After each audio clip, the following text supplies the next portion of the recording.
gotta do your part. You can't help the world when you're playing around in race games saying you're black but you're really brown. Doing only for self.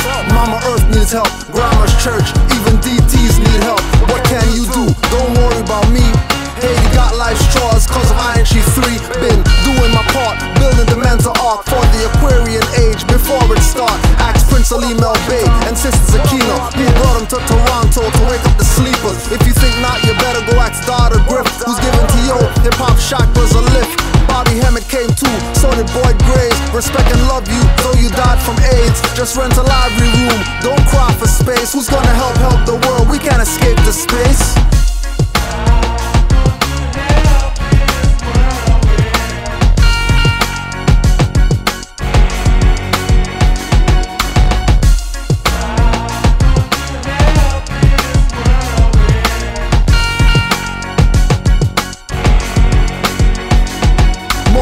Conscious, but not cognizant. Won't stick up a pork chop, but rob his aunt. When it's time to help the world, all I hear is can't. Many of y'all are coming back as birds and ants. Trust me, I study the Buddhist and Brahmin shaman. Help the world by activating pineal carbon. DMT dripping like a leaky faucet. I help the world when I sleep, no need to force it. Just doing my best even when doing my reps. Help the world sleeping or taking my steps. When I'm wearing a fez, nationals breaking their necks to witness the renaissance. Staring in a trance, I do so much and willing to do more. Don't believe me, ask the youth from Paul McCourt, ask the youth from Malvern and hear what they say. Ask the youth from Rexdale or ACHA.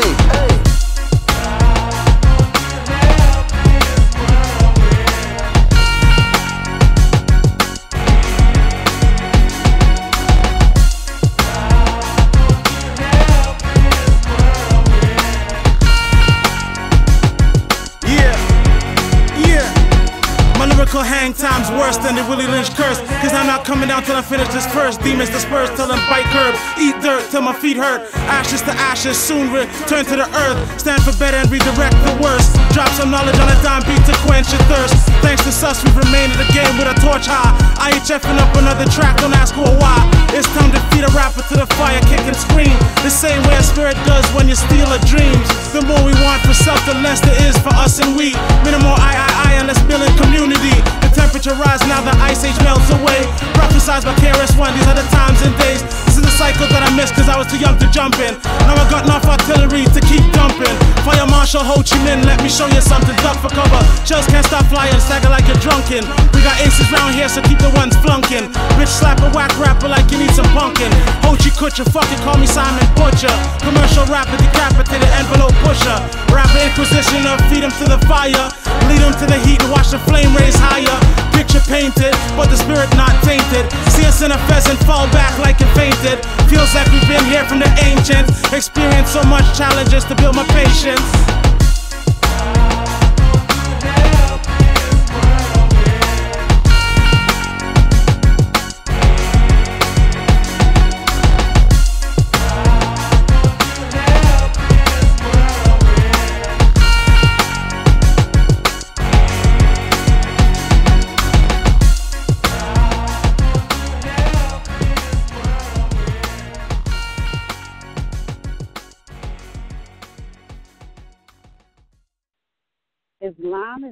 Islam, and welcome to this special broadcast of Moorish Heritage and History School.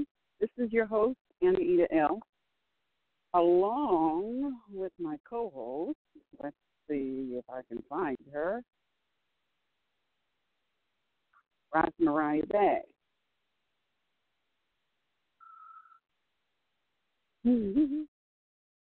Islam, are you there? Uh-oh. Let me refresh my screen. Let's see if I can get her this way. Alrighty. Well, while I'm waiting for that to update, why don't we just get started with our discussion of today. Today is usually the day when we do Circle of Readers. However, because it is the 4th of July, we felt that it was to talk about the 4th of July, what it means, and who it applies to. I'm having a little bit of technical difficulty here, so just bear with me.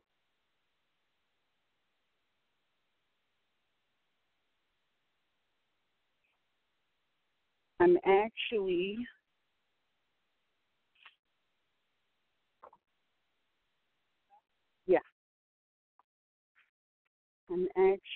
out out in the community,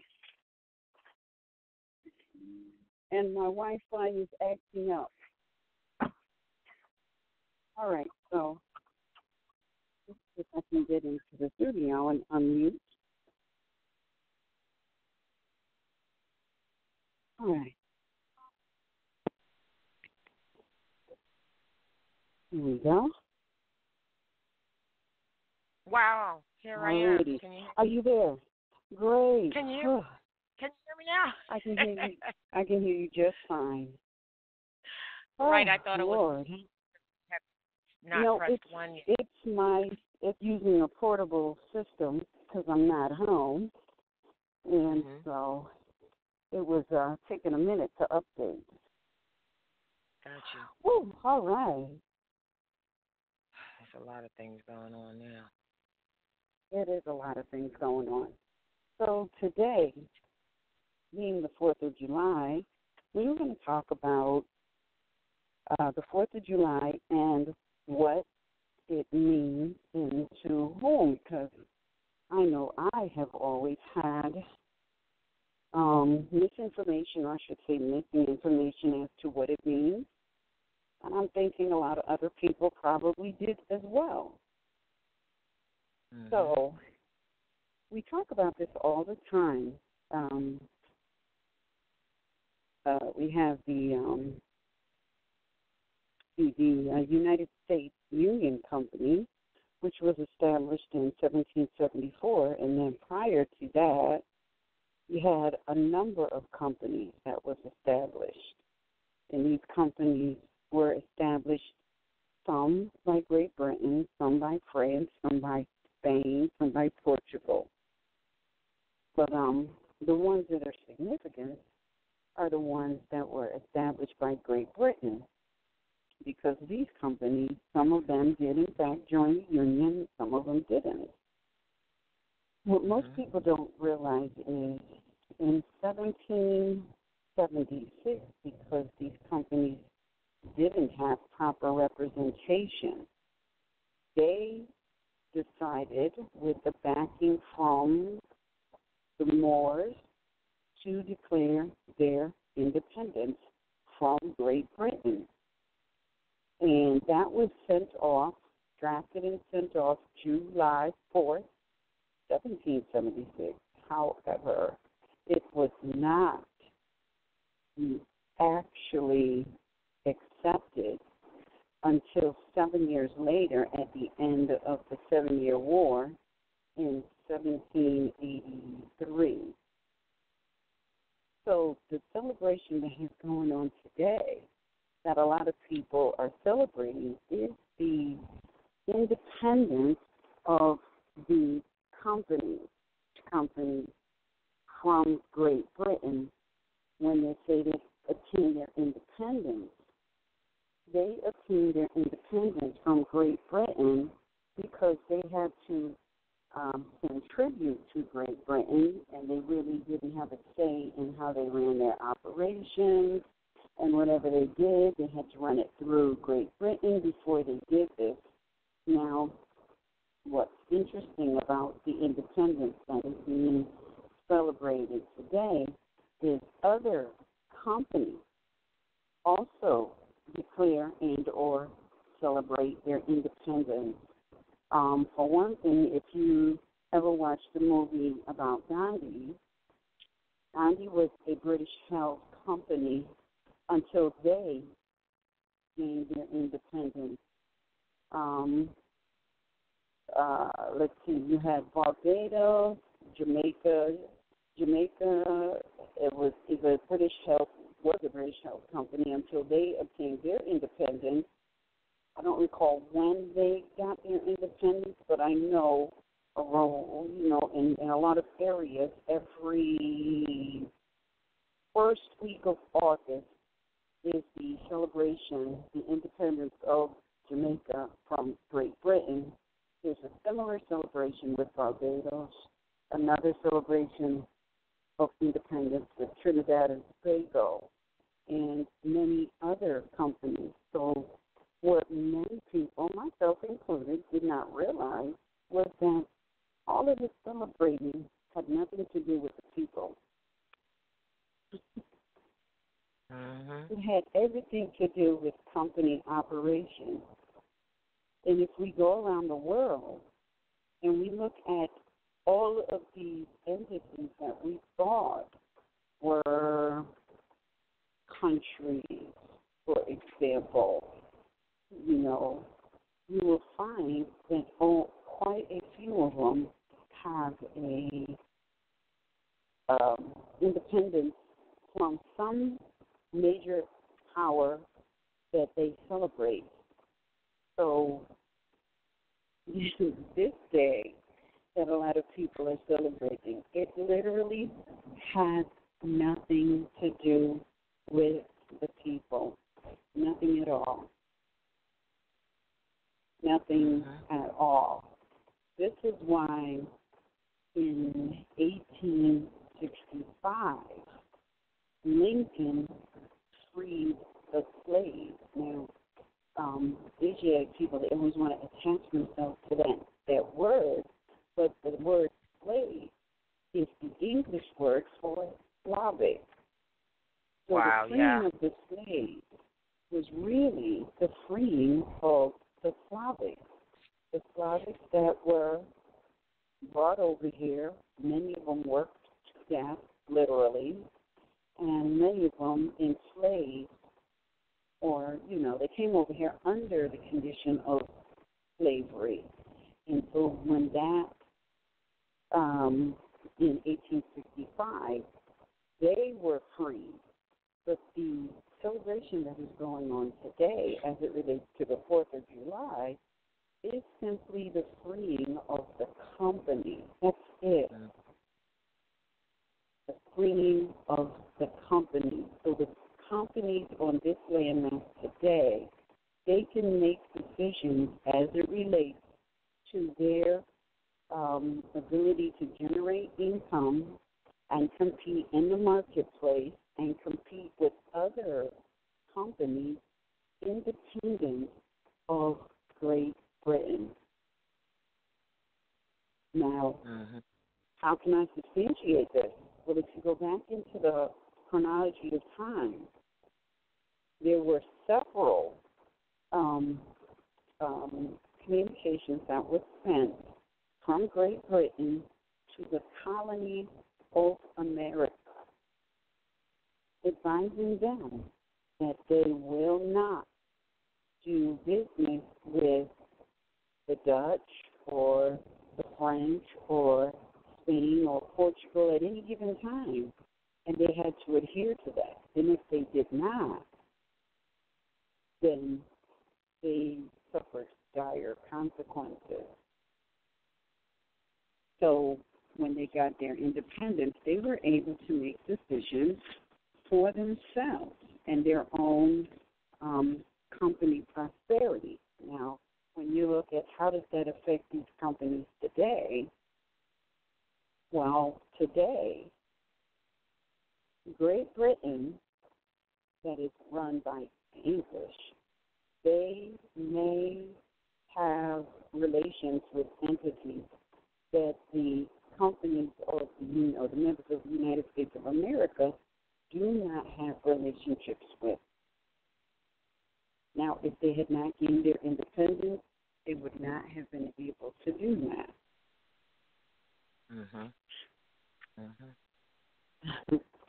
These discussions that Trump, are having with various different, companies around the world, he would not have been able to do that at all. That would have been negotiated through Great Britain, not the president of the United States Union Company on behalf of the members.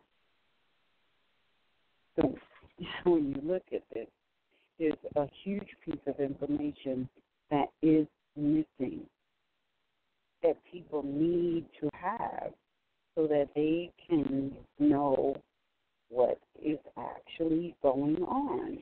They need to know what actually they're celebrating today that they clearly are not aware of. Yeah. Yeah. Remember I said we should be out there with our turbans and feathers on and reminding them of who they got their independence from. Not a great idea, but yeah. Well, it really isn't. It really doesn't have any significance, and the reason I say that is because their entire reason for coming over here was not, to have, not to be friends. The reason that these companies were established over here was only for commercial reasons, to generate revenue, to engage in merchandise and commerce.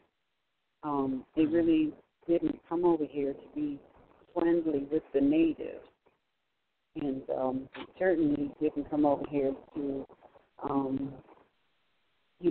be nice with their own workforce. That was never their intent.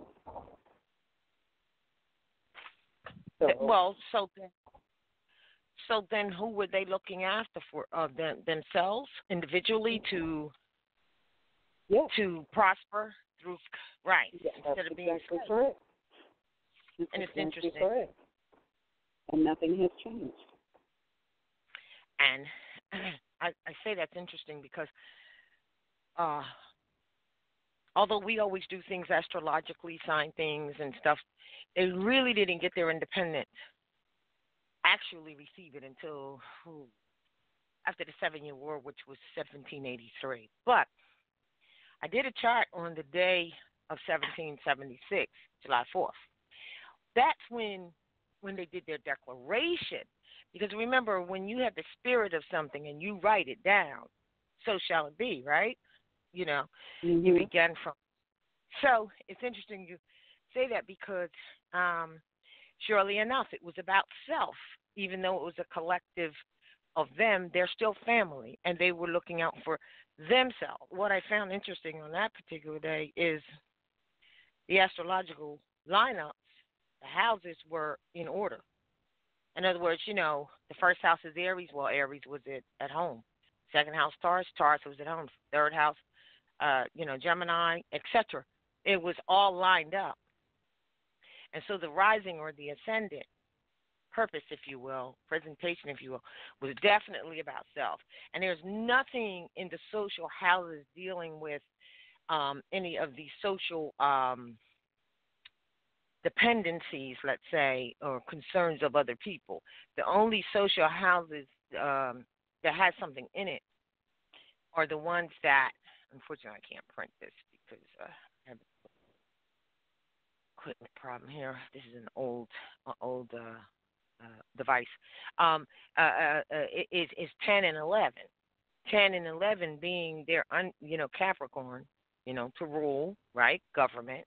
It's really interesting because I just looked at this before I got on the phone. I was trying to find, some information.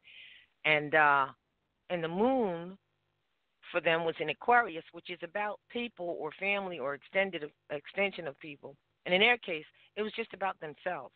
Because you're right, Aries is right there, and then it was also about gaining possessions, right? House 2, there it is, but there's activity there as well, and there's a duality, and of course there's a duality. It's so interesting because they could not be who they are without the assistance of Moors. You know how we say one nation indivisible? Well, people don't really get what that means, that they're underneath the Moorish government. Well, not government, but the Moorish established the land, and that's why it says one nation indivisible. Who do we think they're talking about? But I also recognized, let me see, on this particular day, Oh man, I got 3 computers open at once. No, 2. There was one other thing I not recognized, so that's why I asked you what they were about. But it was definitely about gaining possessions. They have activity in house too, but it also shows that they will be losing some things in time, because the objective from and then it was there's a lot of stuff that's in Cancer. I think someone may have done a chart on this before. They're establishing Cancer as well. House 3, you got stuff in Cancer. I'm sorry, it starts in house 4, but there's stuff rolling in on the inception in Venus being there, Jupiter being there, Sun was in Cancer as well. But there was one other thing. Let me just say the home. All right, yes, they had retrograde Mercury in Cancer though at that time. And their desires, check this out. Their desires that was put forth in this energy, if you will, basically 2 things. To rule underhand, to underline rule, meaning where you can't see, and we see that all the time. That's where Pluto rests, the underlying of the intent of the generation or of the whatever it is that's going on, and to dictate. Okay, so so they came from, let's see, being ruled by others, right? Being ruled by others, or by many, which is the opposite of Leo, the many. But they aspire to reach, to be what we might call dictators. And it's so funny, isn't it? What is the current president, 4 to 5? He wants to be a dictator so bad, does he not? In these days, yes. Yep. So, yes, indeed. So, anyway, let's keep going on. I was just looking at, what, and it's funny. They don't want no partners themselves. You understand? They have no.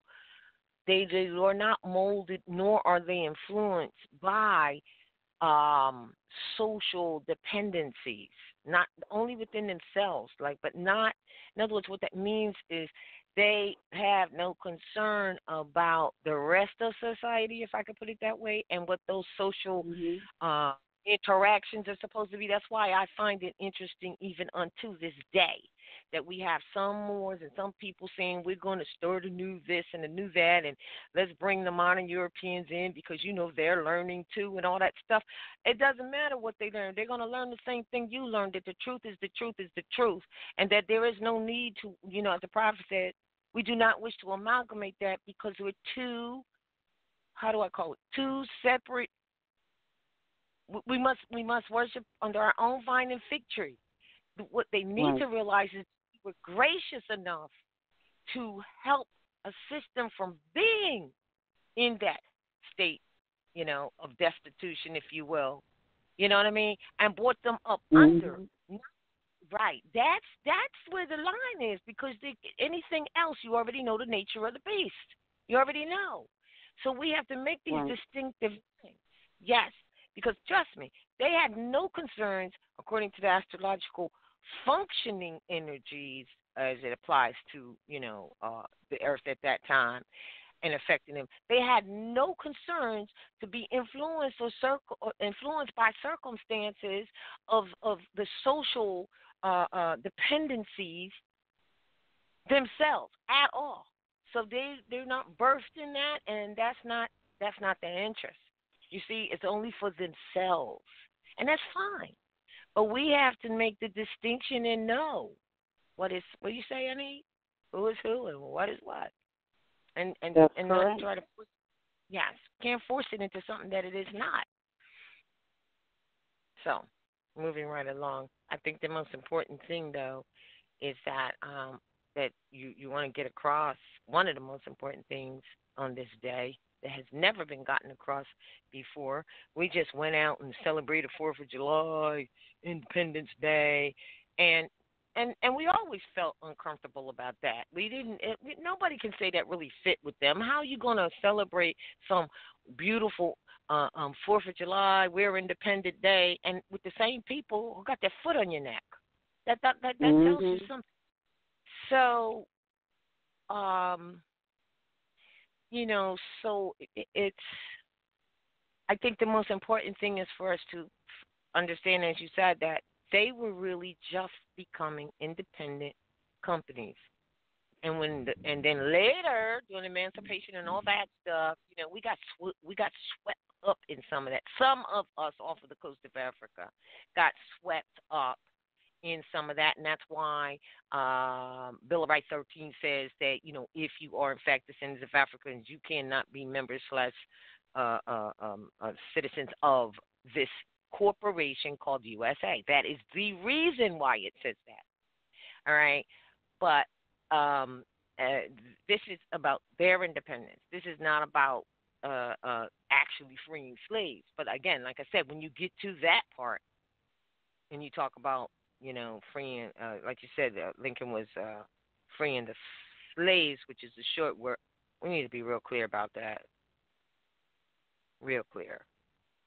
So now I will say this too. So when we put this information out, we're not just having a conversation just to be chit-chatting and giving opinions. We have documented, not we have, there exists documented, substantiated, lawful, viable, written evidence. And so you ask yourself, well, what are you talking about? Why didn't I see that? Why didn't I know that? Because they chose to share that with you in the school systems and public institutions of learning. They chose not to add that. That's why. So now you got your answer. Now what? It's a simplistic answer.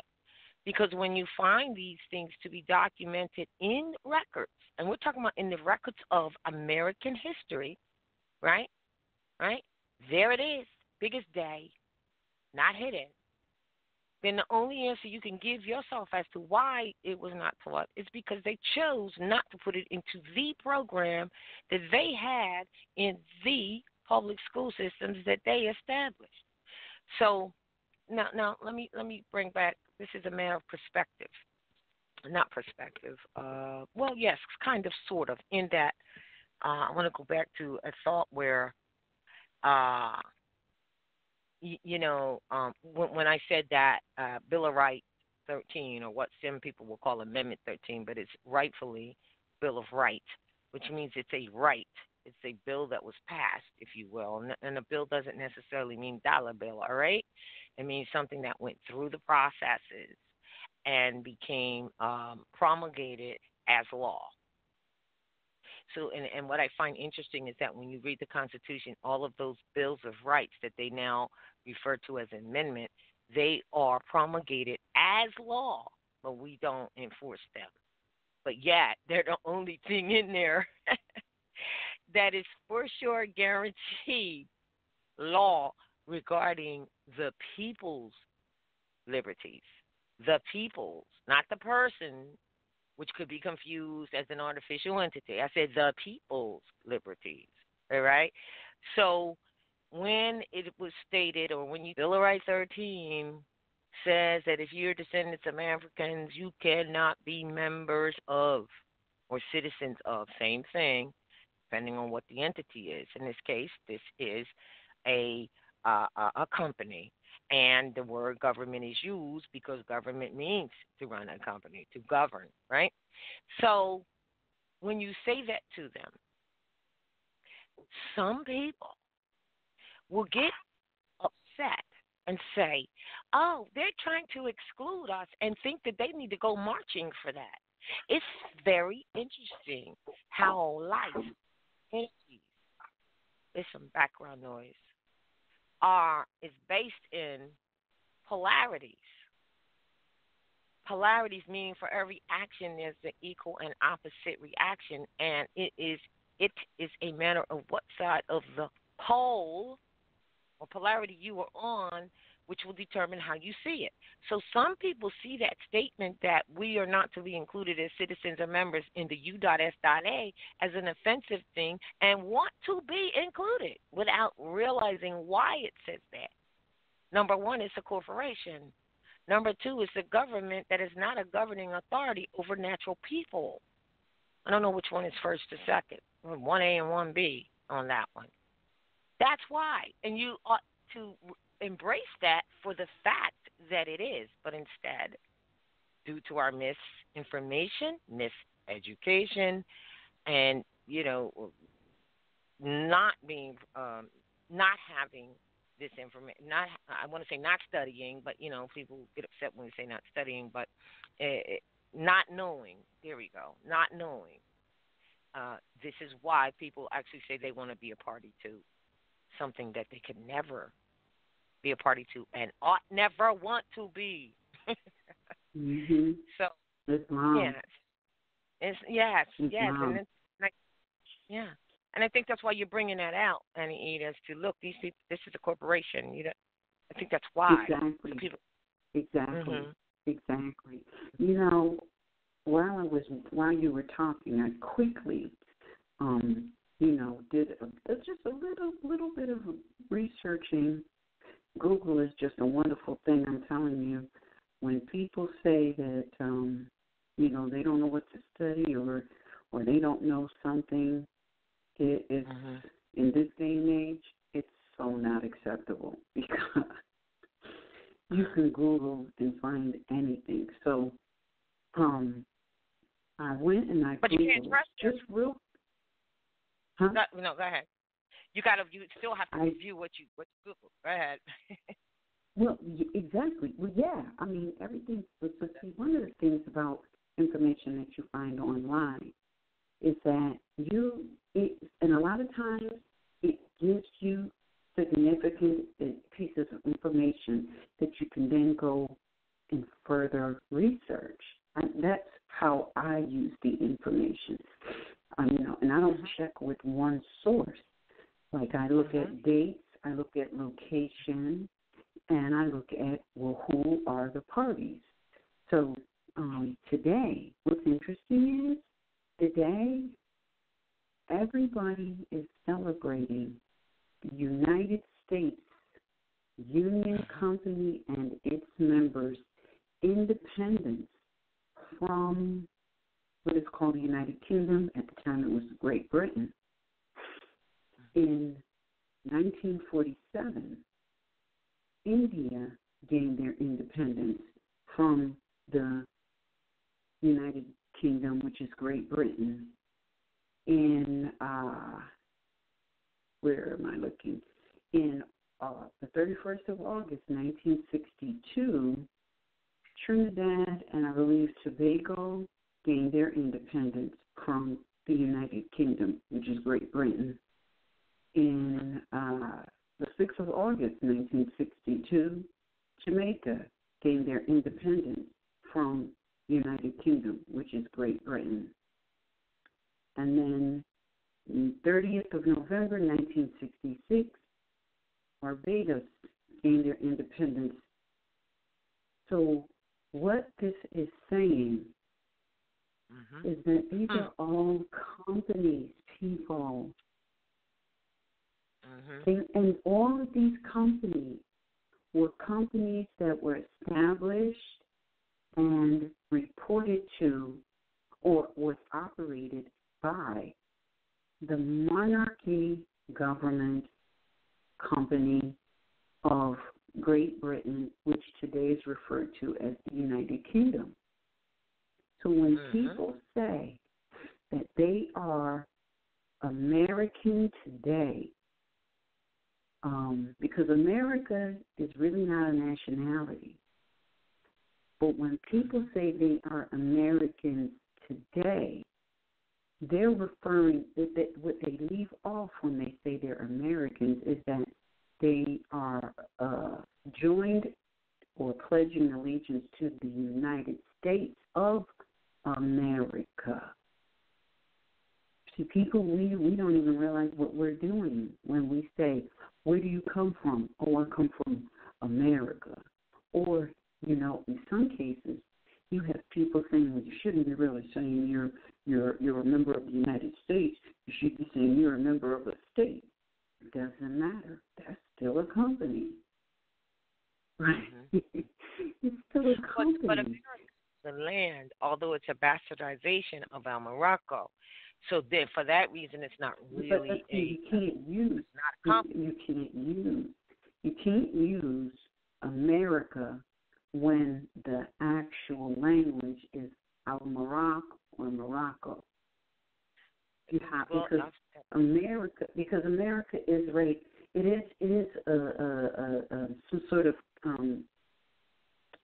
derivative of Al Morocco, but it's not Al Morocco, which is as the Morocco. The world knows. Right. Exactly. Right. So we have to, because now when you do that, this is the problem when you do that. You open up the channels for an unnecessary discussion. So, for example, you're going in to address a human rights issue, but everybody has latched on to this, oh, I'm an American. Or how about this one? Here's a good example. You might say, oh, I'm Native American. Now, instead of you talking about the human rights violation, you got to deflect, oh, if you're a Native American, then you have to talk to the Bureau of Indian Affairs. Now you're having a whole unnecessary discussion to try to prove and substantiate. No, you don't. You have nothing to do with the Bureau of Indian Affairs. But the issue is not the Bureau of Indian Affairs. The issue, in truth, is the human rights violation. This is why I say some things you can't put in your writ because it takes away from the true issue that's on the table, which is human rights violation. So you have to think about what you're using, but also to expand, you have a lot of people who proudly and with much ego, and in some cases disdain, they would look down their nose at you, who profess to be Barbados or Trinidadian or Jamaican, and these are crazy. These are all talking about former British companies that gained their independence. And you have people who are getting an attitude and turning up their nose because you're calling them Jamaicans when they're really Trinidadians, or you're calling them Trinidadians when they're really Barbadians. But all of them are names of companies. You're not any of that. So what's happening, and see, they have this whole issue of deportation. Oh, we're going to deport you. We're going to deport you. The reason that they can come to you with the issue of deportation is because you're claiming to be property, those companies. So they send you back to your owner. That's what's going on. Really, that is what is going on. They're sending you back to your owner.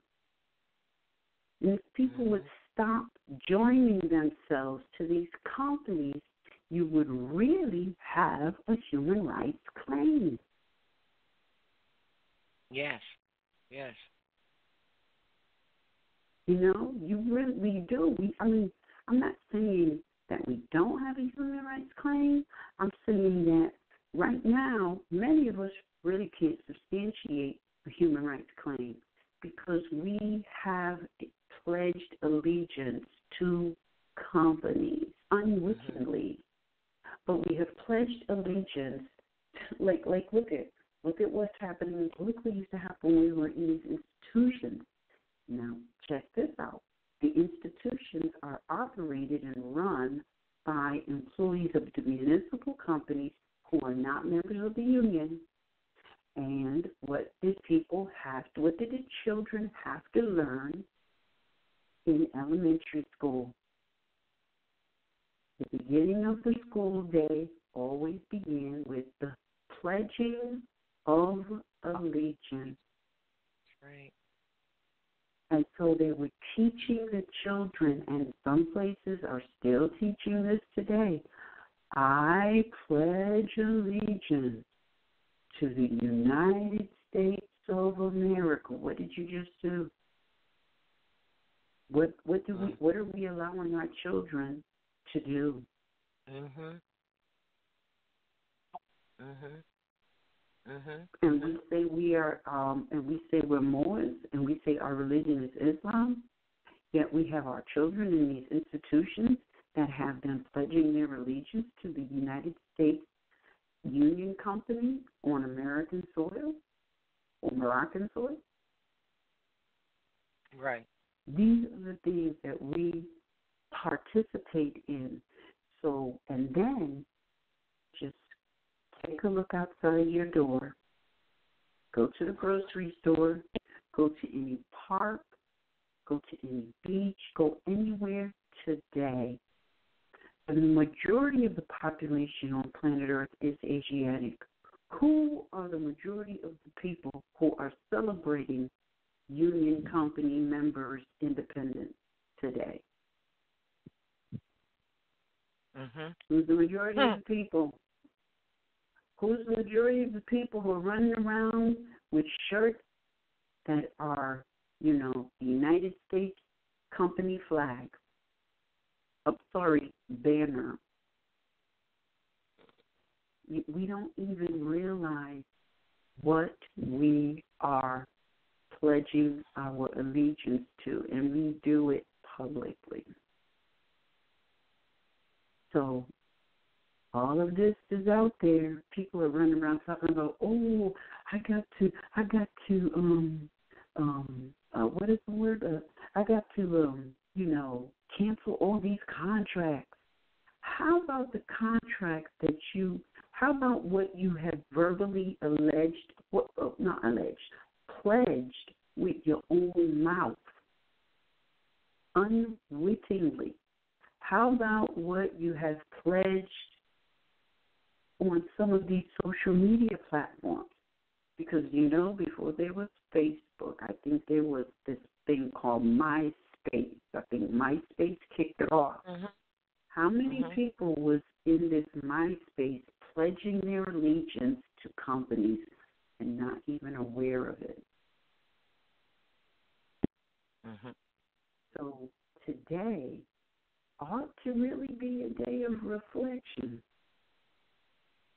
We need to be reflecting on just how gullible we have been and what we have verbally put out there into the universe in terms of what we have said for most of our lives, because we just didn't know.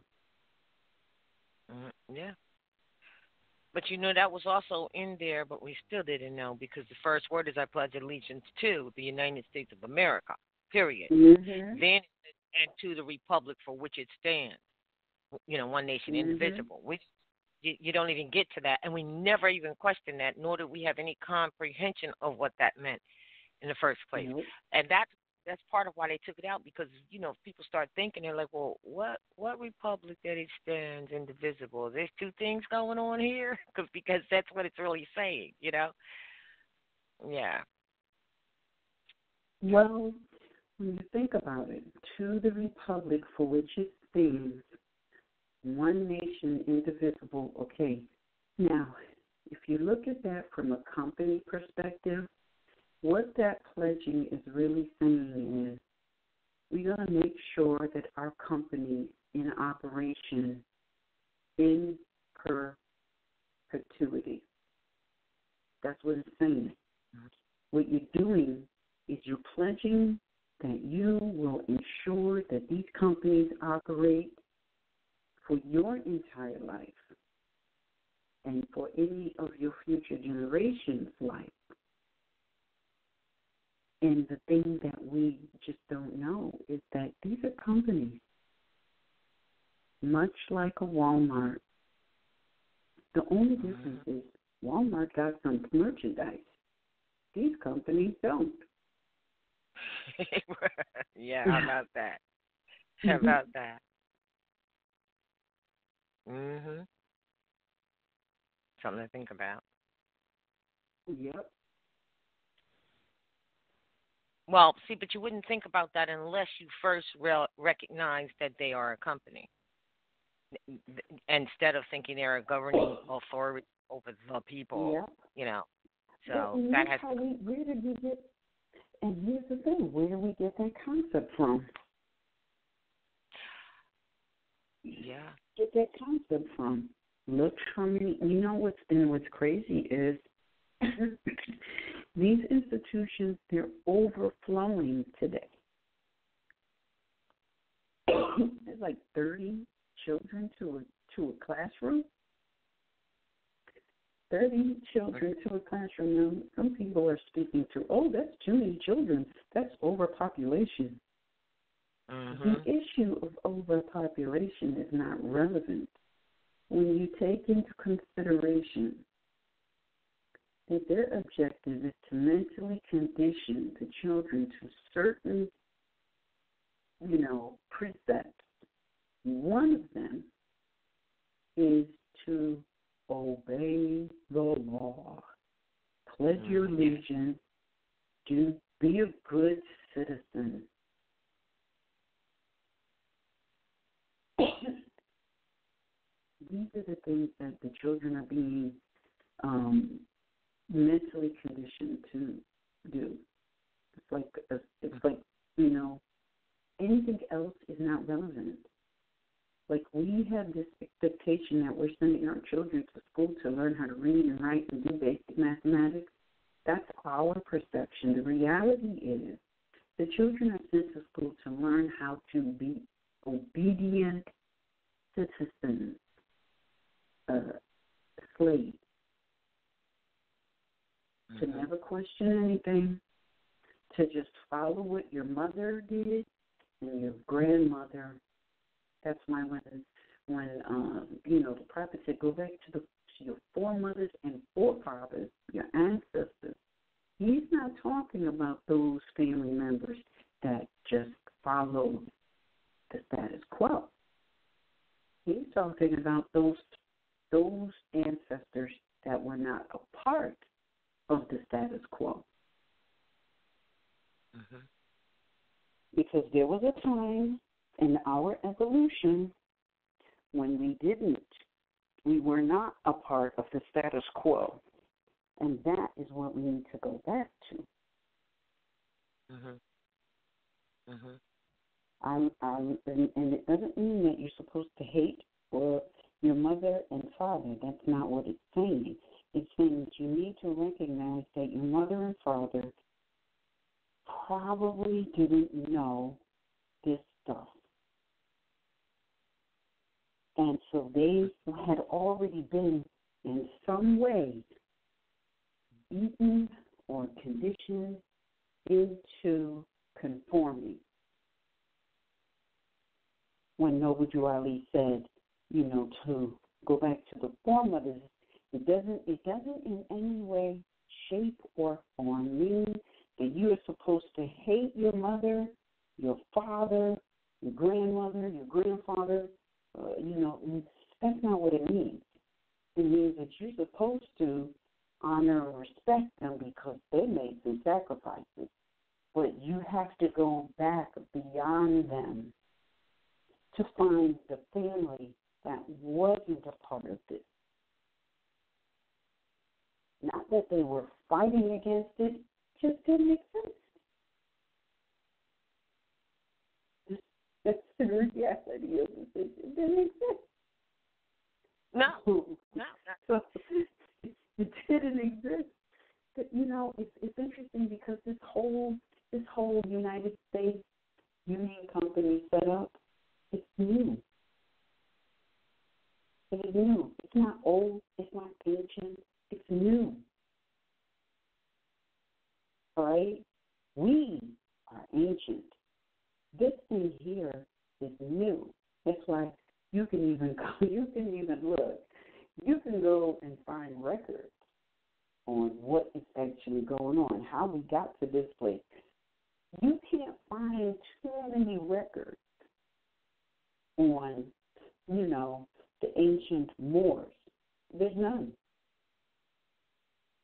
Whatever you're finding, you have to, much of it is hypothetical, much of it is reenacted, and so in order to even get some semblance of what the reality was, you have to read several sources, and you have to pay attention to minute details, and you might, in some cases, need to adjust the calendar because you have to keep in mind that 580 years, plus or more or less, has been added to the calendar. How can I substantiate that? Go and look at the Treaty of Peace and Friendship. On the bottom, it tells you the real date, and then next to it, it tells you the altered date. And if you subtract the two, you come up with roughly 580 years. Why are the dates different? Right. Even today, today in this so-called Gregorian calendar is 2018, but in the Islamic calendar, it's 1438, 39, depending on, who you talk to or what, kind of math you're doing. But because some people change it at January. Right, you can even do the math using that. Subtract 1438 from or 1349 from 2018. You see the math difference. That's right. Just subtract 580 from it, and you'll see it. Add 580. Exactly. Subtract 580, and it's come right out. Yeah, 14. Exactly. Yeah. Exactly. So you whenever you're doing research, and much of the research that you're going to run into, it is published by modern Europeans. And it doesn't mean that all of them are going to give you misinformation. Many of them, I have found, will give you absolutely correct information, but there are minute details where you're going to have to do some calculations of your own that they're just not going to be aware of, or they're not allowed to make those adjustments because their intent is to publish the book.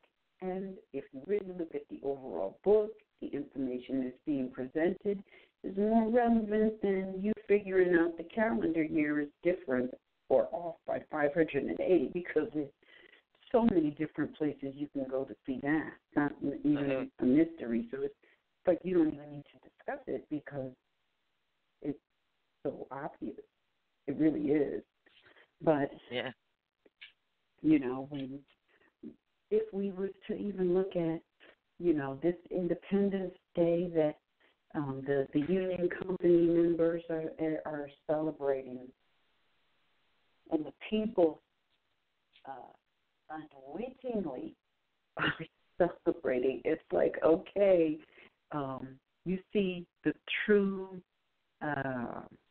mentality of a slave mind, because this right here that's happening today, and people who are participating, this is the we sick master syndrome. We sick? Are we sick, master? All right. Are we celebrating your independence, master? Meanwhile, I'm still enslaved, or I am still a slave. You see the irony of it? Yeah. This is the irony of today. You have many people, unless you are the executive body of the municipal companies, the state companies, or the federal companies, you are not benefiting from the independence celebration that is going on today. Only the executive body that benefits How can I substantiate that? Look at their lifestyle. Look at are they struggling to put food on their table? Are they struggling to keep the lights on? Are they struggling to keep a roof over their head? Are they struggling to have and maintain transportation? Are they struggling for anything? For all the people who are struggling, those executive bodies are using the struggling people to keep their company afloat. And people are celebrating that.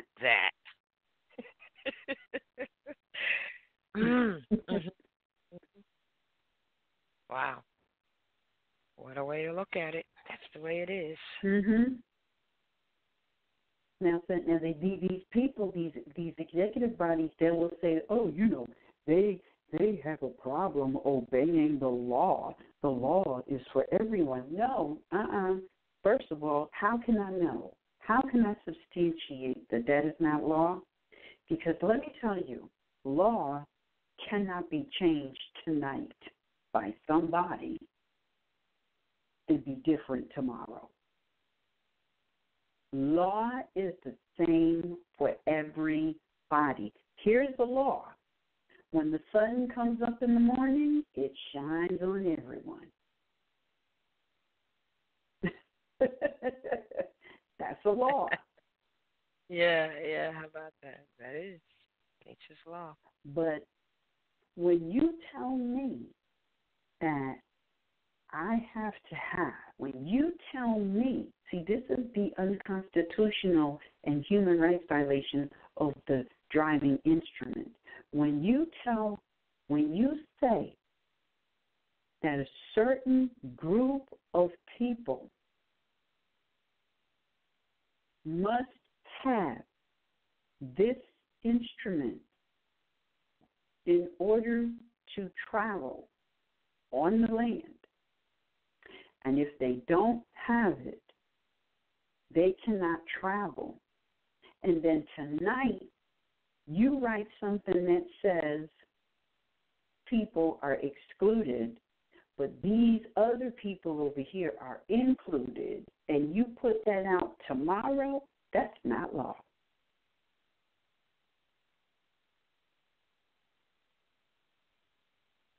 That's policies and procedures.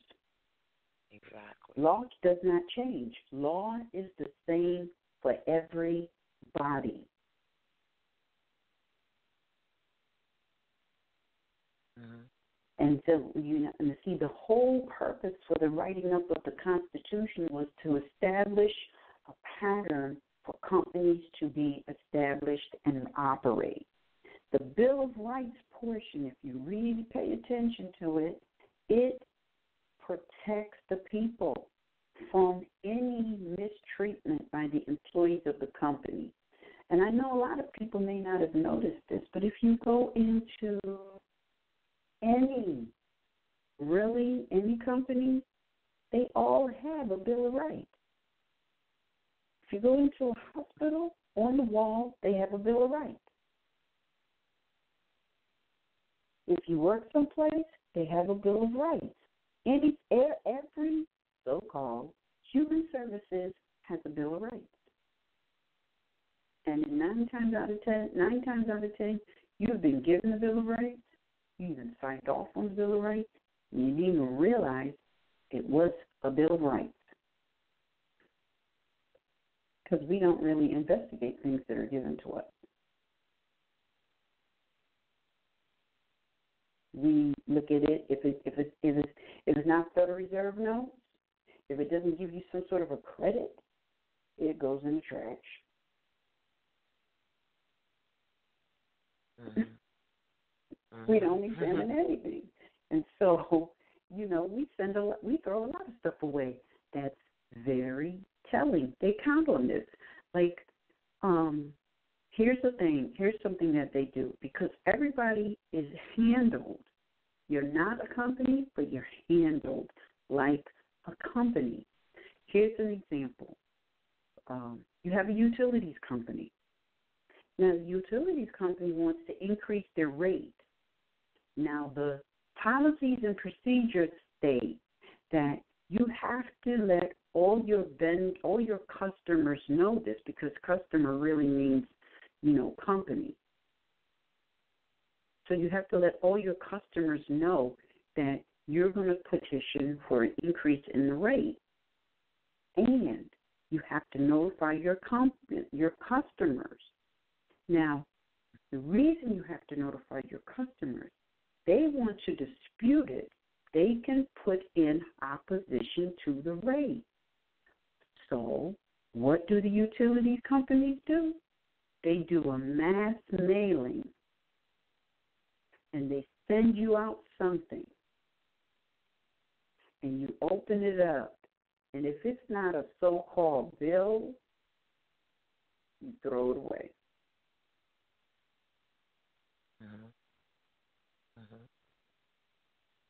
So they never get any opposition.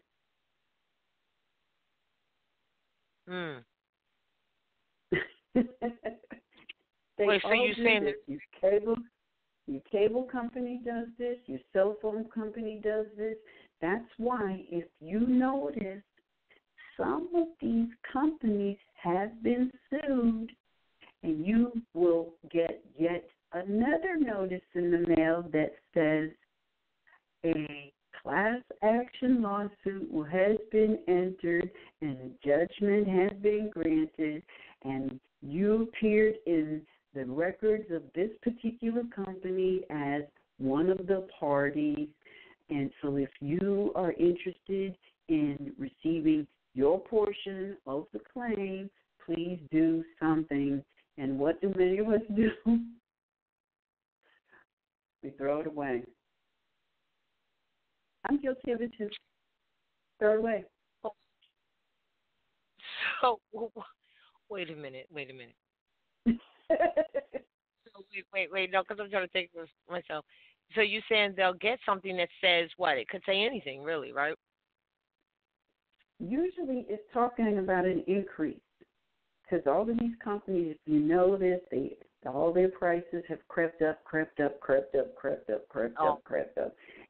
And people's bills just keep getting higher and higher and higher. And then our people, majority of people will say, I don't understand. Man, they're just increasing this stuff and blah, blah, blah. And that, well, guess what? I know they sent you something that gave you an opportunity to dispute it, but the vast majority of people threw it away because the vast majority of people know nothing about how business operates, yet they are handled like they are a business. And you know what? They usually don't pay attention until that incremental increase gets where they noticed it. You know what I mean? Yep. I noticed my bill increased. What the hell is going on? Yeah. It was increasing all along. You had an opportunity to dispute it, and you didn't. Here's another one that I just realized. I know they do it up in my area. And I think they do it across the board. You have certain one of the best ones I can use as an example for this is the cable/internet companies. Have you ever noticed that you can only do business with a certain cable internet provider, but you can use, but if you move to another municipal area, you have a different cable internet provider? Have you noticed that? Yeah. And now, if your previous cable internet provider, you really like them, and you want to continue your service with them, you can't bring it into this new municipal area. Yes. Yeah. Because now this is what they did. What they have done, and people didn't get this, and I didn't get it either. But you can. This is an issue of they're classifying you as being within their corporate arena. And so what these municipal corporations have done is they have lobbied to have one cable internet company for their municipal territory. So all of the people within that municipal territory, they can only enter into any kind of an agreement where their cable and internet is concerned with the company that municipal corporation has is doing business with. And I can bet you that municipal company is getting some sort of a kickback for being able to maintain that monopoly. So the people don't have a choice. I mean, they do, but how many people are going to protest that? Exactly.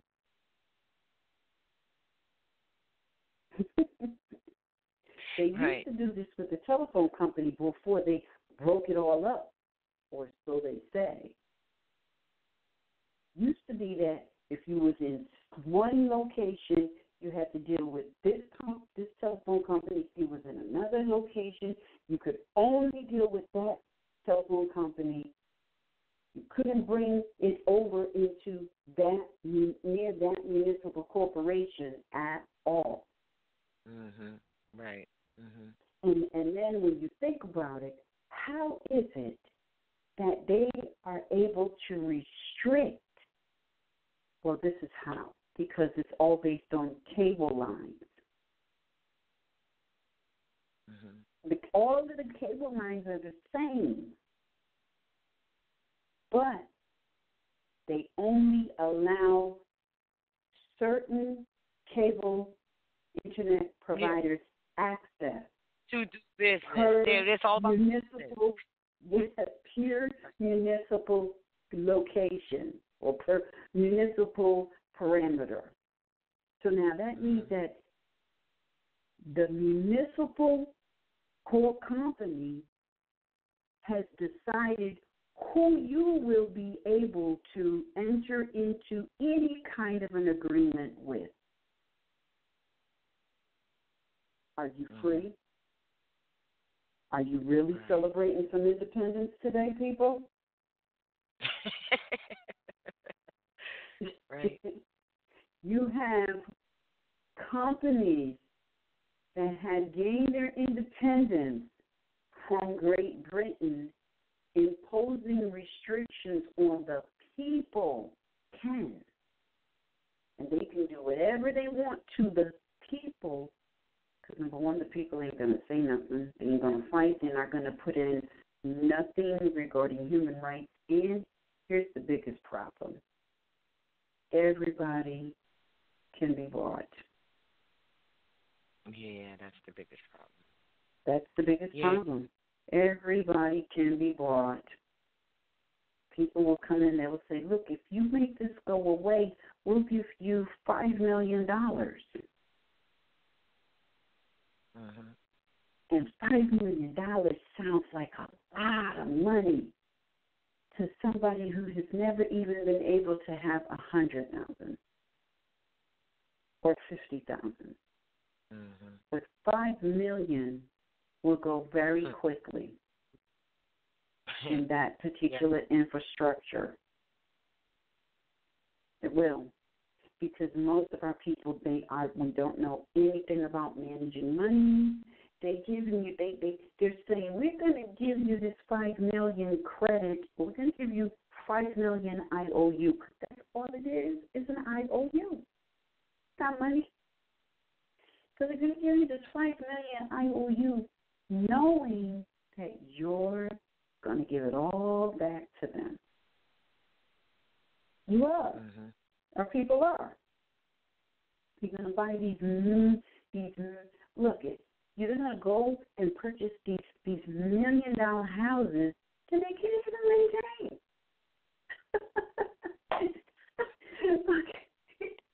They're going to buy multiple automobiles, whatever is the so-called top dog car of the day. I don't even know what it is anymore. I think the last car that everybody was going goo-goo gaga over was the Lexus. And I'm looking at people like, you got to be freaking kidding me.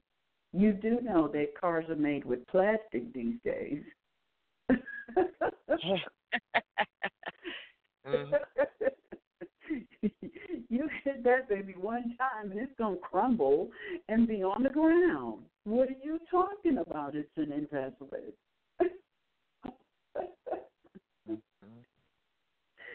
All right, so people are going to go buy multiple automobiles. They're literally going to piss away the $5 million. So they give it to you because they know that your human rights can be bought. Yes. Because they're for sale. Right, because everybody's into, Yep. Remember that picture? Human rights are for sale. They're not supposed to be, but people can be bought. They already know this. The fact there's not enough people who will stand for something.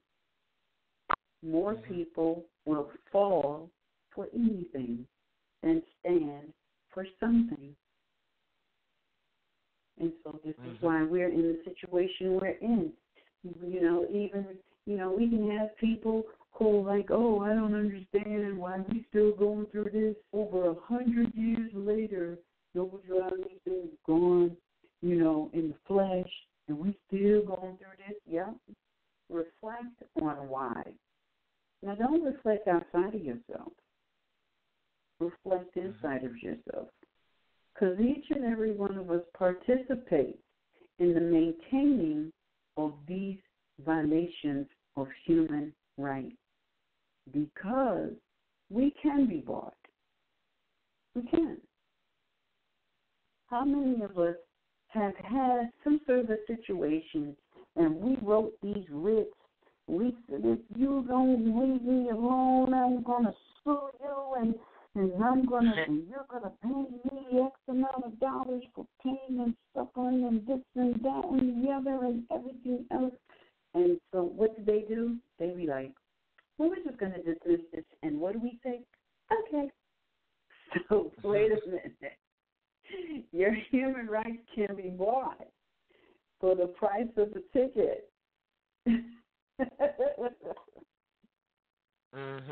Because even though they dismissed the ticket, you just demonstrated that your human rights was, it was worth the price of the ticket.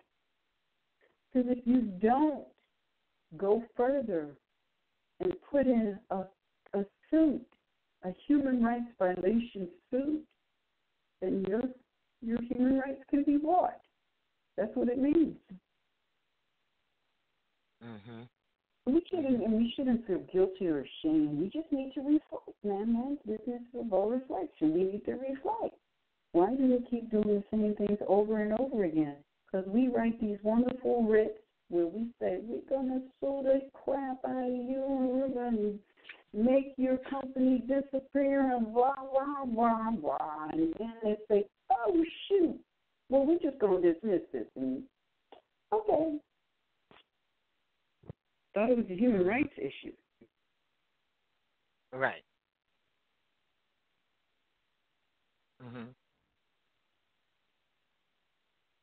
Wow. Everybody does this. It's not just, we all have done this. We all, because you know what? Because, everything is about learning. Everything that we do is about learning. So it's not, I don't say these things for people to feel guilty or, oh man, I let the nation down. It's not even about you letting the nation down. It's about just reflect and learn the lesson. sometimes you have to fall back so that you can move forward. But you can't fall back if you never tried. You know? Right. You can't fall back if you never tried. And, we have too many people that let fear paralyze them into doing nothing. And, we can't allow that to happen. We have to push past the fear. Trust me, I know what I'm talking about because there were times when, and still times today, as I travel on the land and do what I got to do for myself, for my family, that I have fear going on inside of me. And you know what? That's why you got the Quran, you got the Circle 7 Quran, you got the prophecies and statements. You just have to give yourself a mantra and repeat it whenever that fear tries to take hold of you.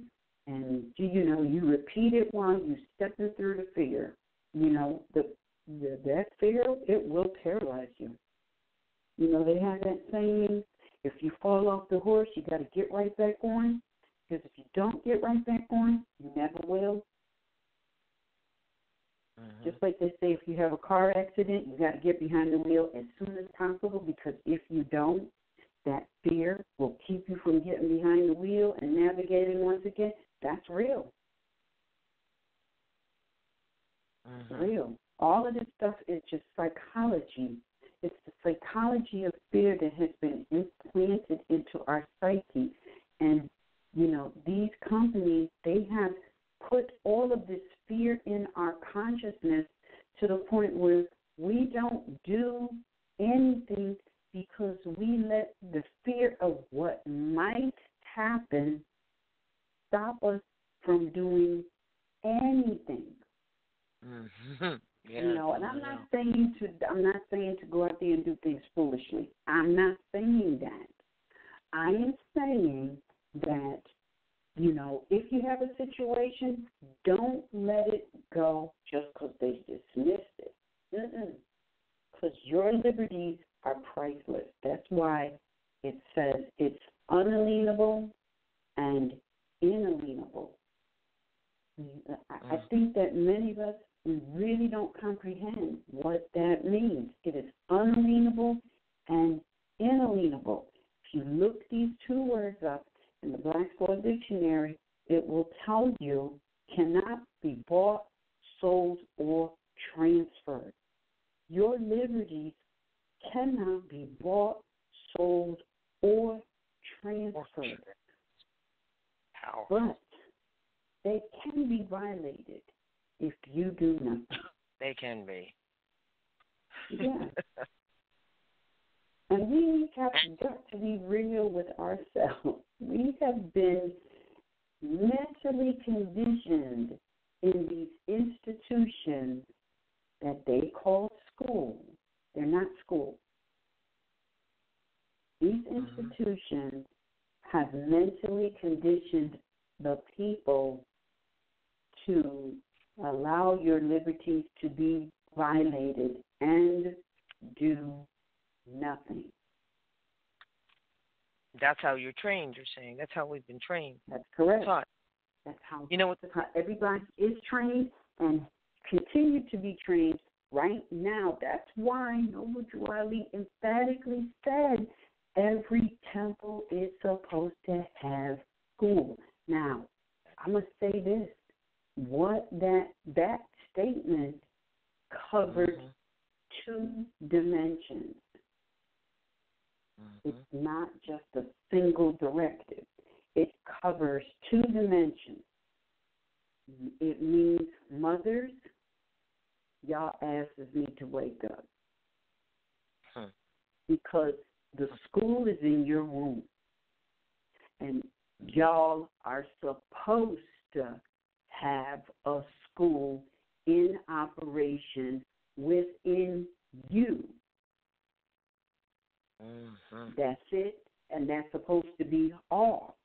But because you continue to allow yourself to be misdirected and remain asleep, these brick and mortar buildings that are called external temples, you are supposed to have a school while mother is unconscious.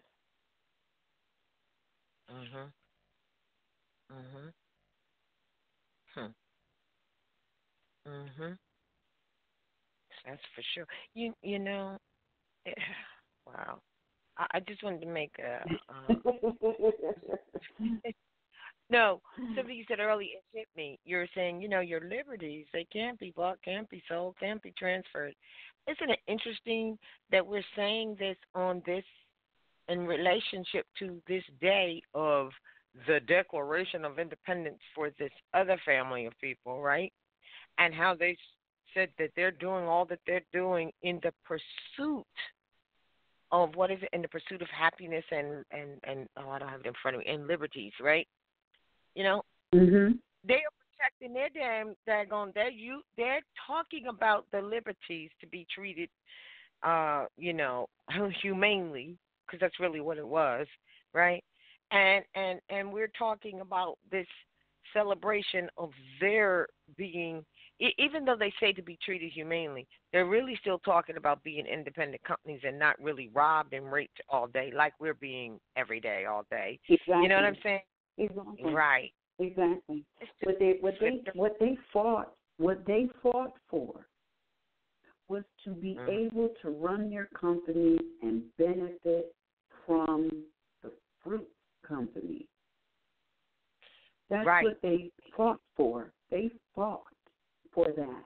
It's crazy because they turn it around and they reenact the past and they show that it was the Moors who was fighting, or we let the Moors in to fight in our war.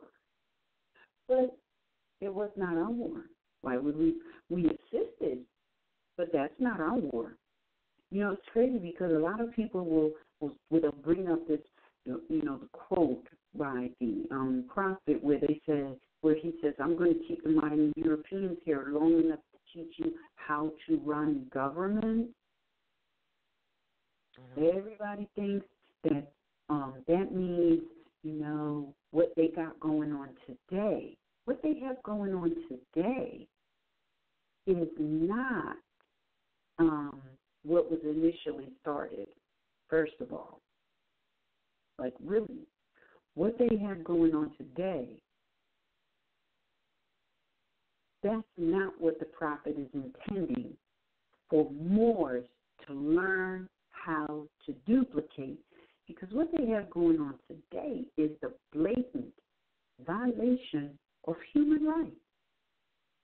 Why the heck would Noble Ali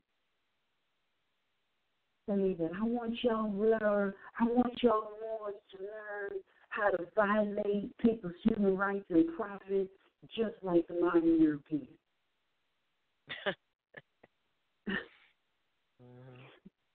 That's not what he's talking about. All of these people, they're trying to establish, Moorish venues that are doing the same violations of liberty that the foreign colonizers are doing. Like, it's better to be raped by your own than a foreigner. No, it ain't good to be raped by nobody. I'm sorry. It's not. Well, you need somebody to represent you. I don't need nobody to represent me. I can speak for myself in anything that I establish very well. I don't need anybody to speak for me. I'm not incompetent. They miseducate, misinform people regarding these temples. These temples were established to help the people wake up. No, sorry. They were established to help those people who woke up become independent in the operation of their lives, not to dictate their lives. Which is You got all of these people running around talking about, well, you know, the grand body is going to be meeting. But the grand body is the people. The people are not even included in these meetings. So how are you having a grand body meeting? Well, if you restrict it to just the members of your This is what I'm talking. Even the members, you got people who are mentioned to be a member of the temple, and they got an inner circle that is the grand body that all of the members are not privy to. And if you run in a membership, then you know that is I don't see. You know, I see what Noble Charlie was established. I do. And I also see where ego and greed has kept people from really seeing and establishing, or not really establishing, from really seeing and putting back into action what Noble Drew Ali brought. You see, because greed and ego will always blind you to purity. Greed and ego, and what Noble Drew Ali brought was purity. So a lot of these people who are trying to put things out there to the people based on greed and ego, they're absolutely blind to what Noble Drew Ali brought.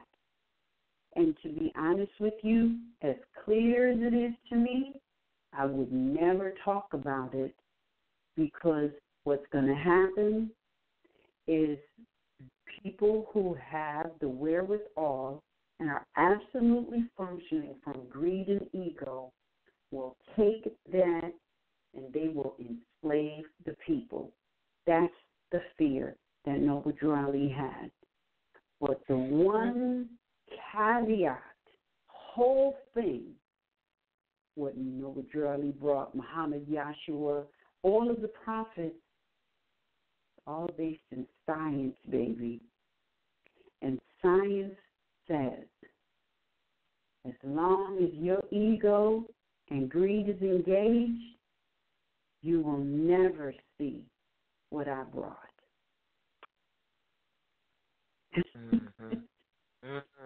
And that was Constantine's entire problem, because Constantine wanted to be the leader guy.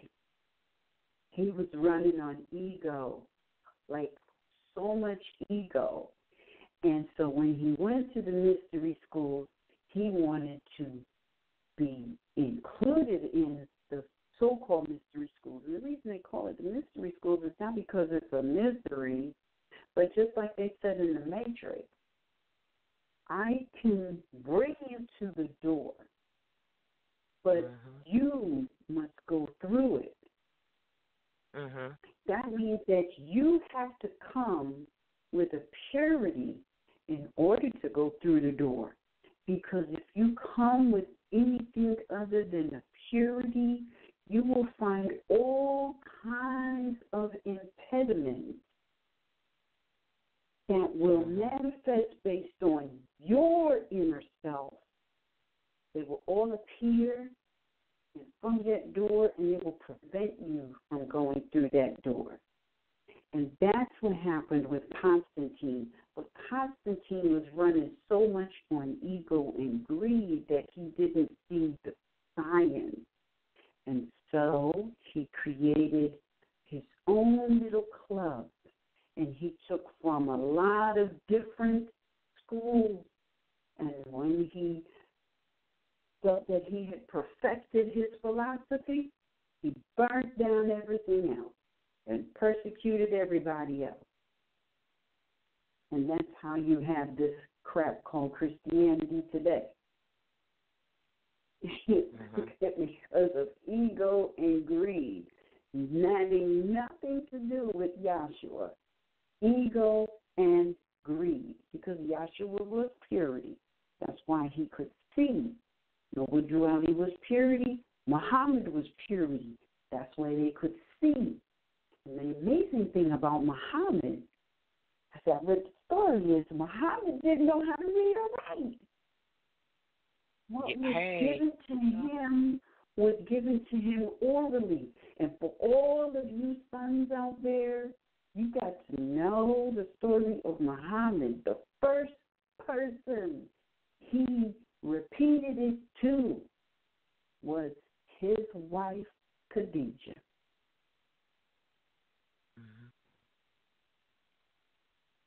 So that's what was written in the heart too, though. Once he heard it, once years, it was scribed in his heart, whether he could read or write. And the first person he repeated it to was his wife, Khadijah. People don't even know this. I'm guilty. I mean, I don't know why, but I got interested in the history or the heritage of Islam, and of course, I wanted to know about Muhammad. I know about Noble Drew Ali. I know about Yahshua. I wanted to know about Noble Drew Ali. I want to know about Muhammad. I know about Krishna. I know about Confucius. I know about quite a few prophets of the time.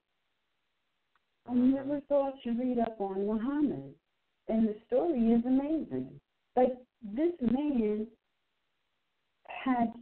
was so pure of heart, didn't know how to read or write, but was given the Quran orally. And then he had to repeat it. After he repeated it to Khadijah, he repeated it to a scribe who wrote it down.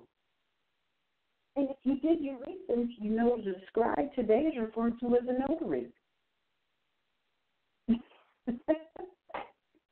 I mean, exactly. It's just, look, this whole setup is about enslaving the people.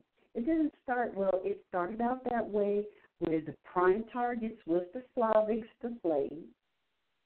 And today it has expanded to encompass anybody who steps foot onto this landmass.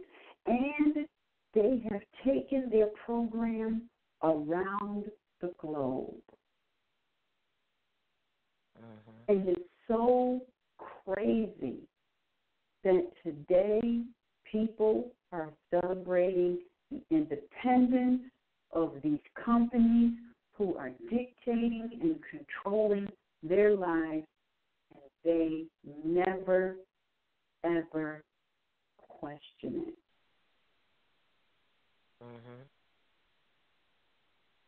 And you can't tell me, I didn't know. Look, I heard my father say things that, if I'm aware, I should have been like, wait a minute, why is he saying that? I need to go research some stuff. I heard my mother say things. You know what they do? And this should not be an impediment, but what they generally do is they befuddle us. We are befuddled, confused, in a fog. You're put into a fog long enough so that you had some children, mothers, or sons, you have some obligations to the mother and her child, because they know that once you have these obligations, trying to figure your way out of this self-imposed slavery almost is impossible. I said almost. And I think that a lot of our elder people, their frustration, if we reflect, is because they found out about it too late. and couldn't do anything about it because they had this family they had to provide for. And so when you look at what's going on today, children are befuddled, confused, in a fog about their whole bodies and how it operates, and this misconception of a gross misconception, and that is heavily promoted, of sexuality, because that's the culprit. If they can get children at a younger age interested in this misconception of sexuality, what's going to happen? Children are going to have babies at a younger age.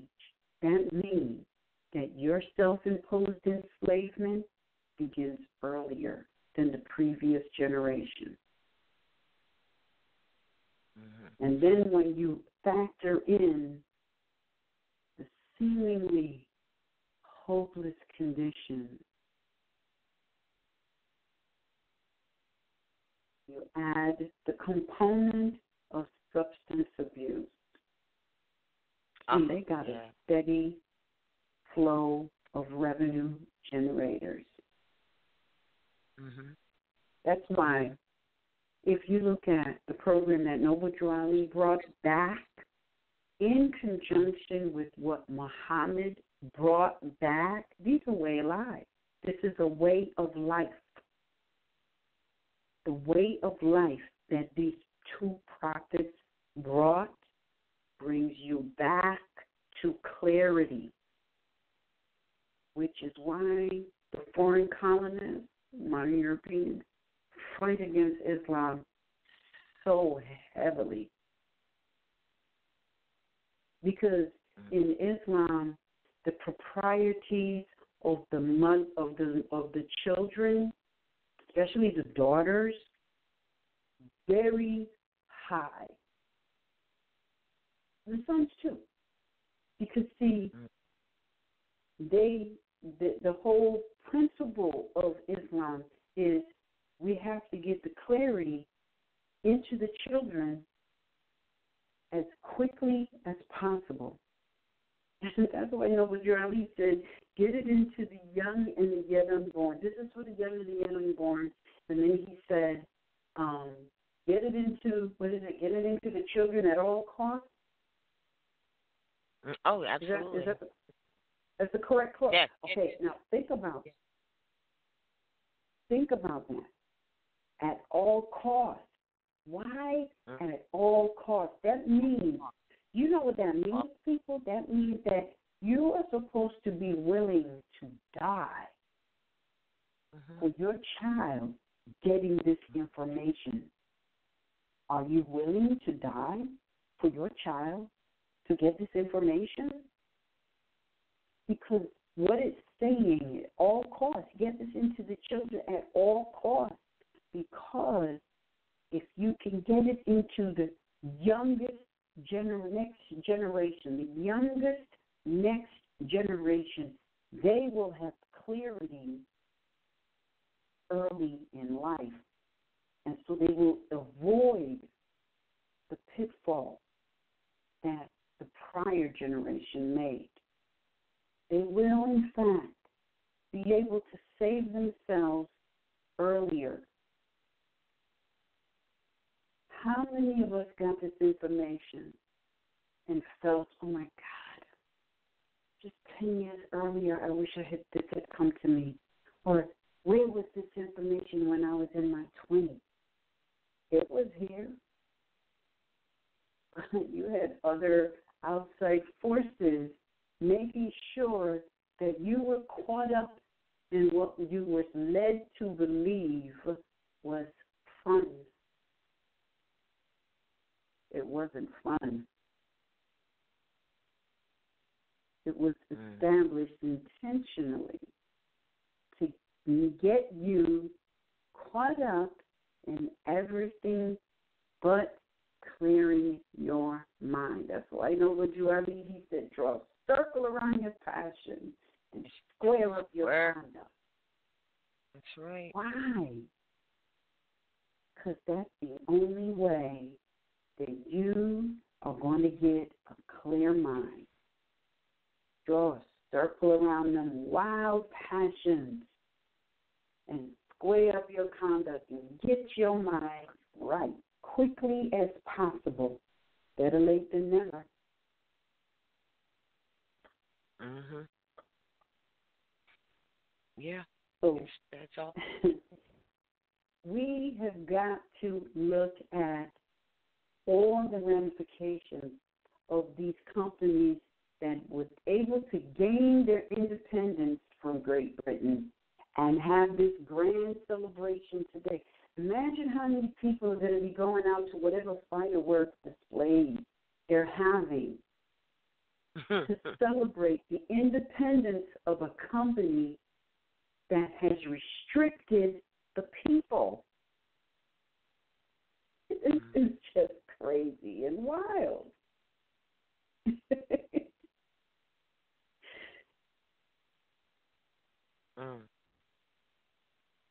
Wow. It's not, and for those people, especially you Virgos listening, this is not a hopeless situation. This is not a hopeless situation. The Virgos have this tendency of getting into this space that says, well, if we're all going to die, what's the point of even trying? That's a Virgo. It's like straight Virgo.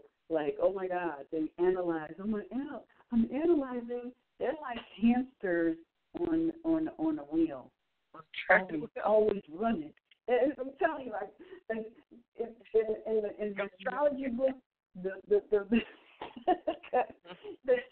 the icon for the Virgo should be the hamster on a wheel, just running, because they always running the numbers, and then they'll pause in their running of numbers to ask the question, well, what the hell am I doing this for? It ain't gonna get me nowhere. Shoot, I'm running, and I ain't got nowhere. But shoot, I'm gonna keep on running. Keep running anyway, Jack Nabbit. Look, I just want to say, although it sounds hopeless, the one variable that breaks this up is chapter 1 of that amazing book called The Circle 7 Quran, because it tells you that man is mind. All of these things that we are observing and aware of, becoming aware of, have become aware of, reflecting on, we have all individually and collectively manifested it with our minds. Because we do not have control of our minds. That's this whole lesson. Prophet know what you have. He said, draw a circle around your passions and square up your conduct. Why? Because, first of all, this body is not even real. It doesn't really exist. It doesn't. Now, when you look at the science of it all, it doesn't exist. However, this body that really doesn't exist except for in the minds of man, you have allowed it to run you. And you have allowed it to run you through someone other than you.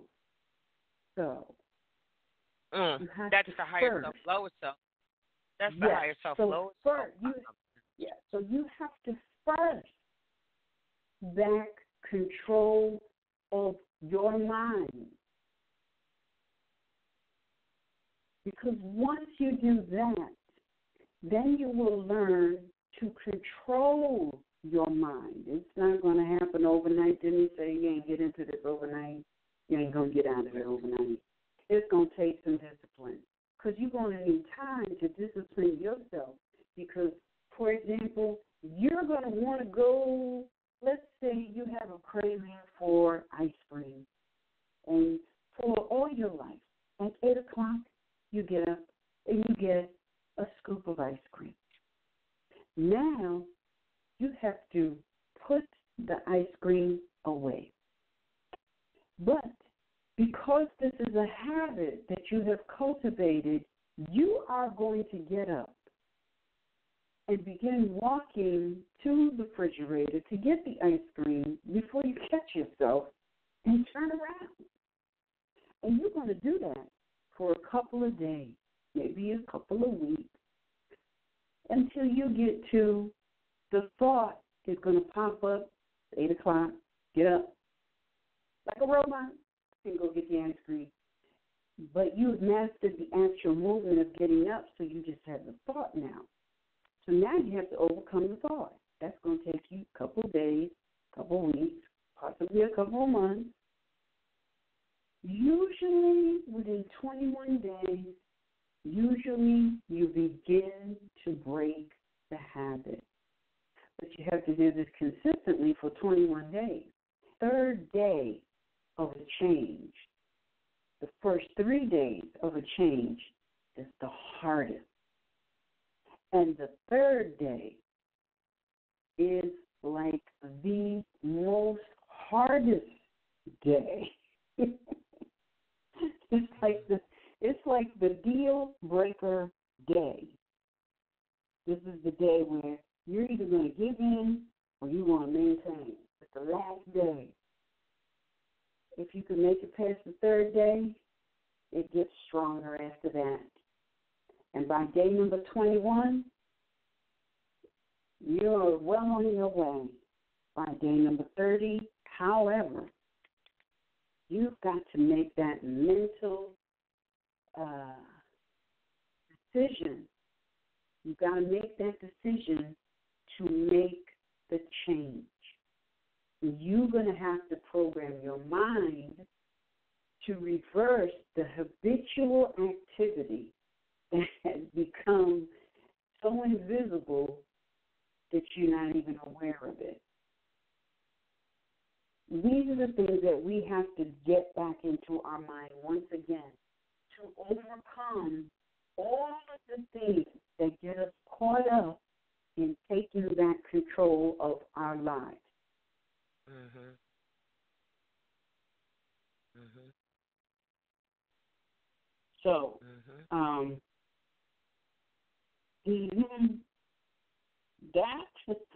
that, as Ms. would say, that's what's up. So let's see. It's about 9:30. I don't know. Did we want to take calls? Well, if don't, but maybe if you want to, since we have time. But the other thing that he says is, that's it and that's all. I just love that. That's it and that's all. Yeah. Yeah. I love that. But the main thing is to understand truly this. We've said it 1,000 times. And I think we've addressed it very well. Who it is that we are looking at to these are businesses and companies, and you know how we used to say, oh yeah, they see you as a corporation. Well, people would say I'm up on Wall Street because of the birth certificate. And I'm like, no, you're standing in front of me, so there's something very wrong with that abstract belief, but that's the only product that they have. So they, in a matter of, and of course they can't have human beings as products. That's why you said this is a human violation. But they have their little business plan, as we were describing. They sneak it in like that, and if there's no objection to that, they abstractly operate blindly in that fashion because we agree to that. Yeah. So anyway, yes, if we want to take some calls, if you would like to, let's see. We could do that if there are any, because most people are not even used to this being a line to take calls. If you see any. Oh, well, we'll talk about the history a little bit more in depth because we're going to go over the who's who in our New York classes for this entire season. Summer coming up for second, or I'm going to say summer. Summer is technically already here. That's summer solstice. But yes, for this to the fall. So yeah, that's it. Yeah, we are definitely going to be talking about this in more detail and a little bit more because I personally, I feel like this we have to grasp. We really do. We have to get this into our minds. There's a lot of things that we need to do. The last thing that we need to be doing, I just got to say this, the last thing that we need to be doing is duplicating what's already in progress. Like, when people want to duplicate what's already in process, when the prophet said, get this into the children at all costs, what we need to be doing is pooling all of our energy, our resources, support, everything to begin establishing schools. And so when you find people who are running around doing foolishness, duplicating what's already out there, making ridiculous statements that's really based on persons and personalities, and this has nothing to do with people's personality at all. I could care less about the messenger, really. Yes, no Ali and Muhammad, I am so thankful that they had the fortitude, Yahshua, a lot of the, I want to clarify that. I'm so glad that they had to overcome some of the things that they overcame, and to be able to make a dent in this energy, because it's all about energy. I'm so glad.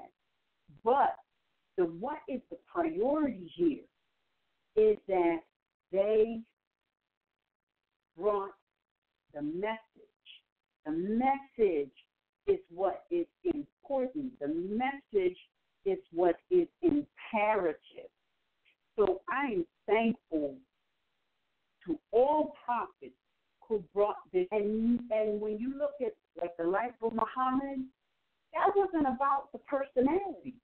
The life of Noble Ali, he said in his writings, I'm not going to tell you where I was born, because then you do to me like you did to Yahshua. That means that it's not about the personality, it's about the message. So when I see people who are talking from a personality perspective, when it has nothing to do with that, that tells me that this directive to get this into the young at all costs means nothing to people like that. Because if it did, then you wouldn't be taking your time and energy to create a division, to duplicate. What we need to have duplicated is a school across the nation. That's what we need. And if that means that we need to set up the external brick and mortar temple in order to effectuate that, then that's what needs to happen. And if we're going to be realistic about the school, look, I'm sorry, but every school, university that I've ever gone into was administered by women. So where are all of the women? Mm-hmm. Where are all of the women? You go into any hospital, any church, who does the administration? Women. Where are all of the women?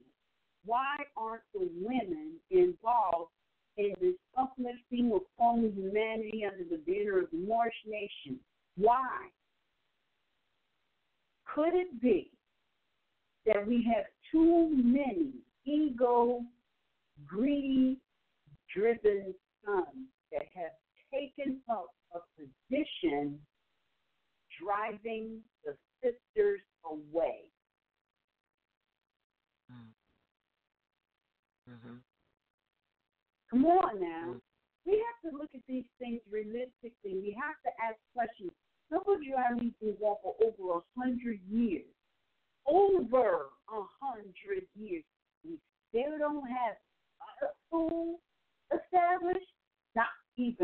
one that we could, duplicate across the nation? What the hell is going on? So we need to look at hard. And we need to be realistic, and we need to ask ourselves, are we serious about our lineal descent bloodline? Because if you're serious about your lineal descent bloodline, when the prophet said you got to get this into the children at all costs, that means you need to be ready to die to make that happen.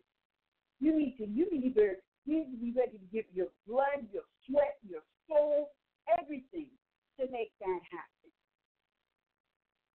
You're not supposed to be taking all of that energy to and not make it happen and to divide up and to duplicate. That's a waste, absolute waste of energy. And you know what else? It shows that we're not united.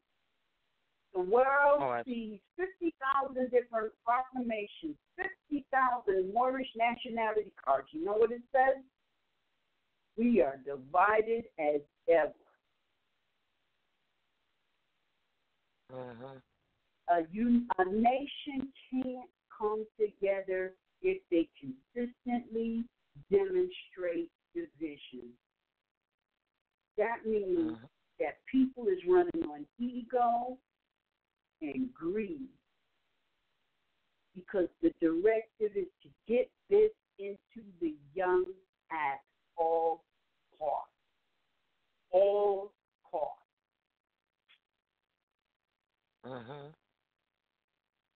How come we don't have a school?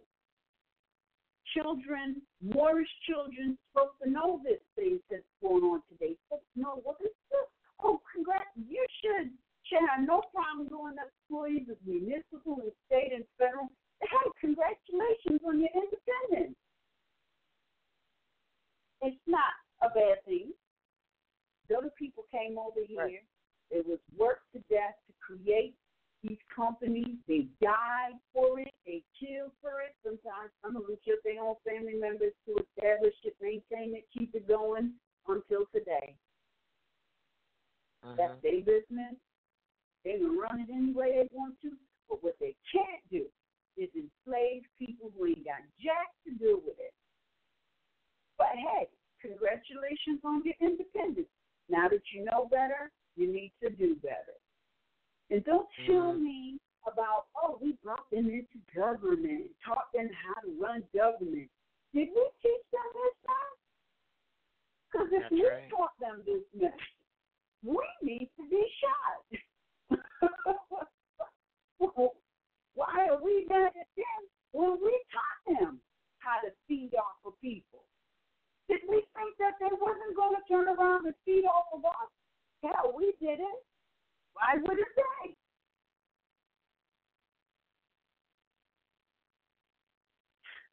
Okay, come on. We taught them how to run companies, and today most of our people don't know how to run jack. What is that? They celebrate in today what we taught them. How to establish a business, how to establish policies and procedures so that it is around for future generations. This is what we taught them, yet we ain't doing it for ourselves.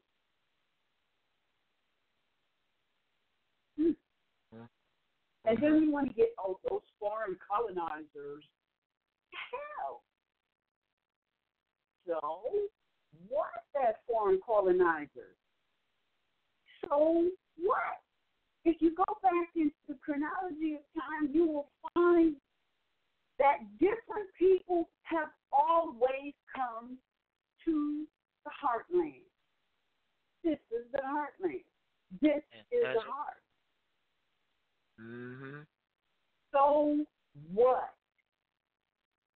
There, Jolly, he said, we need to learn love instead of hate. But you're going to love your brother. Well, you're going to act like you love your fellow Moors, but you're going to hate the modern Europeans who we supposedly brought into government? What kind of craziness is that?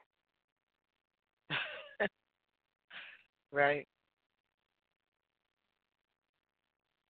Much of what they have documented, it actually is right and correct.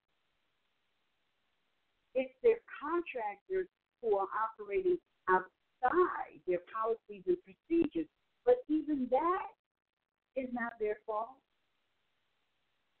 It's our fault that we are not enforcing the law. It's our fault. We sitting here trying to sing by the campfire and have kumbaya moments. Come on now. We don't know how to enforce law. When we want to duplicate, we don't even know law. You got people coming into this information yesterday talking about what we're going to do, what the sisters, mothers have been doing for over 10 years also, but we're going to do it our way. Yeah, right. Frank Sinatra now. You're doing it your way. This is not about you doing it your way. This is about doing it the right way. And the right way is only about uplifting, never tearing down. It is looking at what Noble Drew Ali brought. Noble Drew Ali brought. And looking at how can we effectuate that in a pure manner. Because he brought purity. And we have to establish things in that pure fashion because we got pure souls coming in and we want to help them to maintain their purity. So we can't bring in purity into a funky construct. Exactly.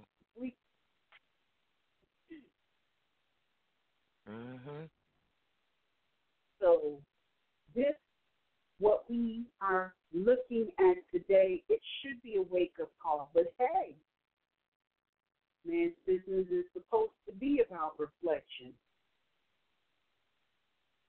And when you look at this day, the 4th of July, which was initiated in 1776, you have to look at the energies of it. Energies of it really in a nutshell is energy. It's like a holder of energy. It's like a place mark. And if you look at things from the past and the future since that time, you will see that there have been events that have taken place that created a mark in energy. The mark in energy was to help the people wake up. And for those who did wake up and may be weary, to maintain. That's it. So not complicated. But ego and greed can bring complication and confusion.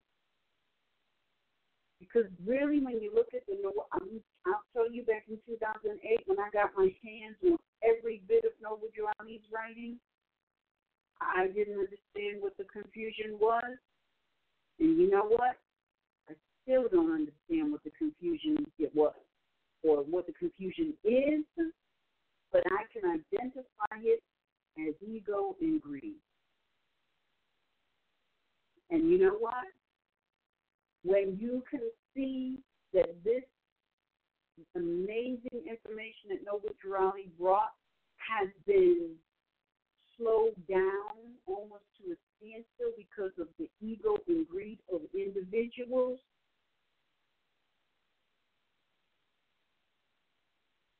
it doesn't mean that it stops. It just means that the information is there, and it is there for those people who have the eyes to see and the ears to hear. And if you don't have those things today, that's all right, because you will have it at some point in your spiritual evolution. you will have it. So with that, we got this one caller that has been diligently waiting. So we got about 15, maybe 20 minutes. If you have a question, a comment, or a concern, press 1 on your telephone dial. We'll take a couple of calls before we close out. So we have caller 727-831.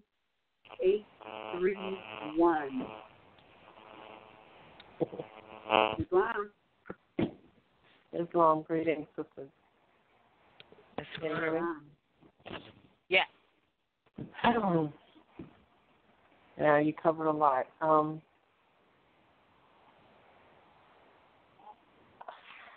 Where should I start? Let's try to end this on a higher note of what another meaning of this day is, of this time. So we can turn the energies around to a positive note, especially for those who you said that are in this that have grown weary. Something that I learned from Brother Abdullah RVBey about the helical rising. And know that certain unseen forces do know about this and are using it. So more of us need to learn about this and so we can use it also and use it to our advantage to turn things around.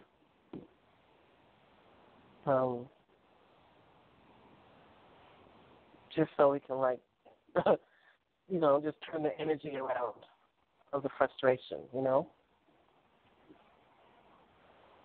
Yeah, absolutely. Because everything that is, yeah, go ahead. No, since you started up how astrologically how everything started and everything, I found out about it the first time last year. I was able to take advantage of it last year. And I'm still working on it. However, there's more forces working against me. However, I'm still working on it. I'm still fighting it. So, if more people used it. What forces is working against you? I'm just want you to think about it. I don't want you to tell me. No, she's talking about the astrological. She's talking about. Well, there's no astrological energy that works against anybody. Well, okay, let her explain. I think I know what she's saying. Because go ahead and explain it. Maybe it'd be better that you explain it then. No, because you said you used it. So she's not in your mind. She can't explain what what you're thinking. And the only reason I say that is because, I did say a lot of things. But when it comes to the people who have been in this and may feel weary, that's why throughout time we have had people come along and do things on certain dates in time to create an energy place marker to wake up people who are looking and to energize people who have awakened and may be weary. So that's not a negative thing. That is absolutely a positive thing, and that's why today is a humming. I hear them too. I don't know whether it's wrong, but you know what? I think it's the caller's phone. Are you on a headpiece, sister? Okay, there it is. Yes. Okay, yes. So sister, what you're specifically saying is when it was explained astrologically about the helical rising and how things just generally are put into place when they are put into place with the astrological energies, and even inclusive of anything that's even written, and that's what it went out into the universe with the energy of. And that's what you're saying, which I really kind of mentioned when I looked at the day of some effects when I chose that day. So you're saying that that energy that comprised and established them in, if you will, that that we can use that to reverse that energy, which is going to happen. And what Annie is saying too also is that divine law governs all events, so it's going to happen anyway, because I saw that in the chart too. But you're saying that, and what you're saying is you're right. But the first thing that we have to be aware of is to be aware of just what we're discussing, that even happened. And I think, and this is where I want you to add, is that once you became aware of the astrological, the energy that went out, because energy does not die, that went out on this, you began reversing the spell of that energy, if you will, but only because you knew what it was, or that it was. Is that right? Am I explaining that right? Yes, you are explaining it correctly. Right. I'm trying to remember when the spell was broken. Because I've always been spiritually and astronomically in tune. I've always have been, even more so than before this information came across, my lap, But also going into learning about this, I've also learned about, the boot on our neck. And some of the people that were dealing with these know about this, and they use this. A lot of this information is used against us, you know what I mean? Only because of our lack of knowledge of it. Exactly. Yeah, you can't use anything. Well, first of all, we gave this information to the foreigners. So, unfortunately, most of our people abandoned their heritage, culture, and customs for something that's not a part of our heritage, culture, and customs. And so because of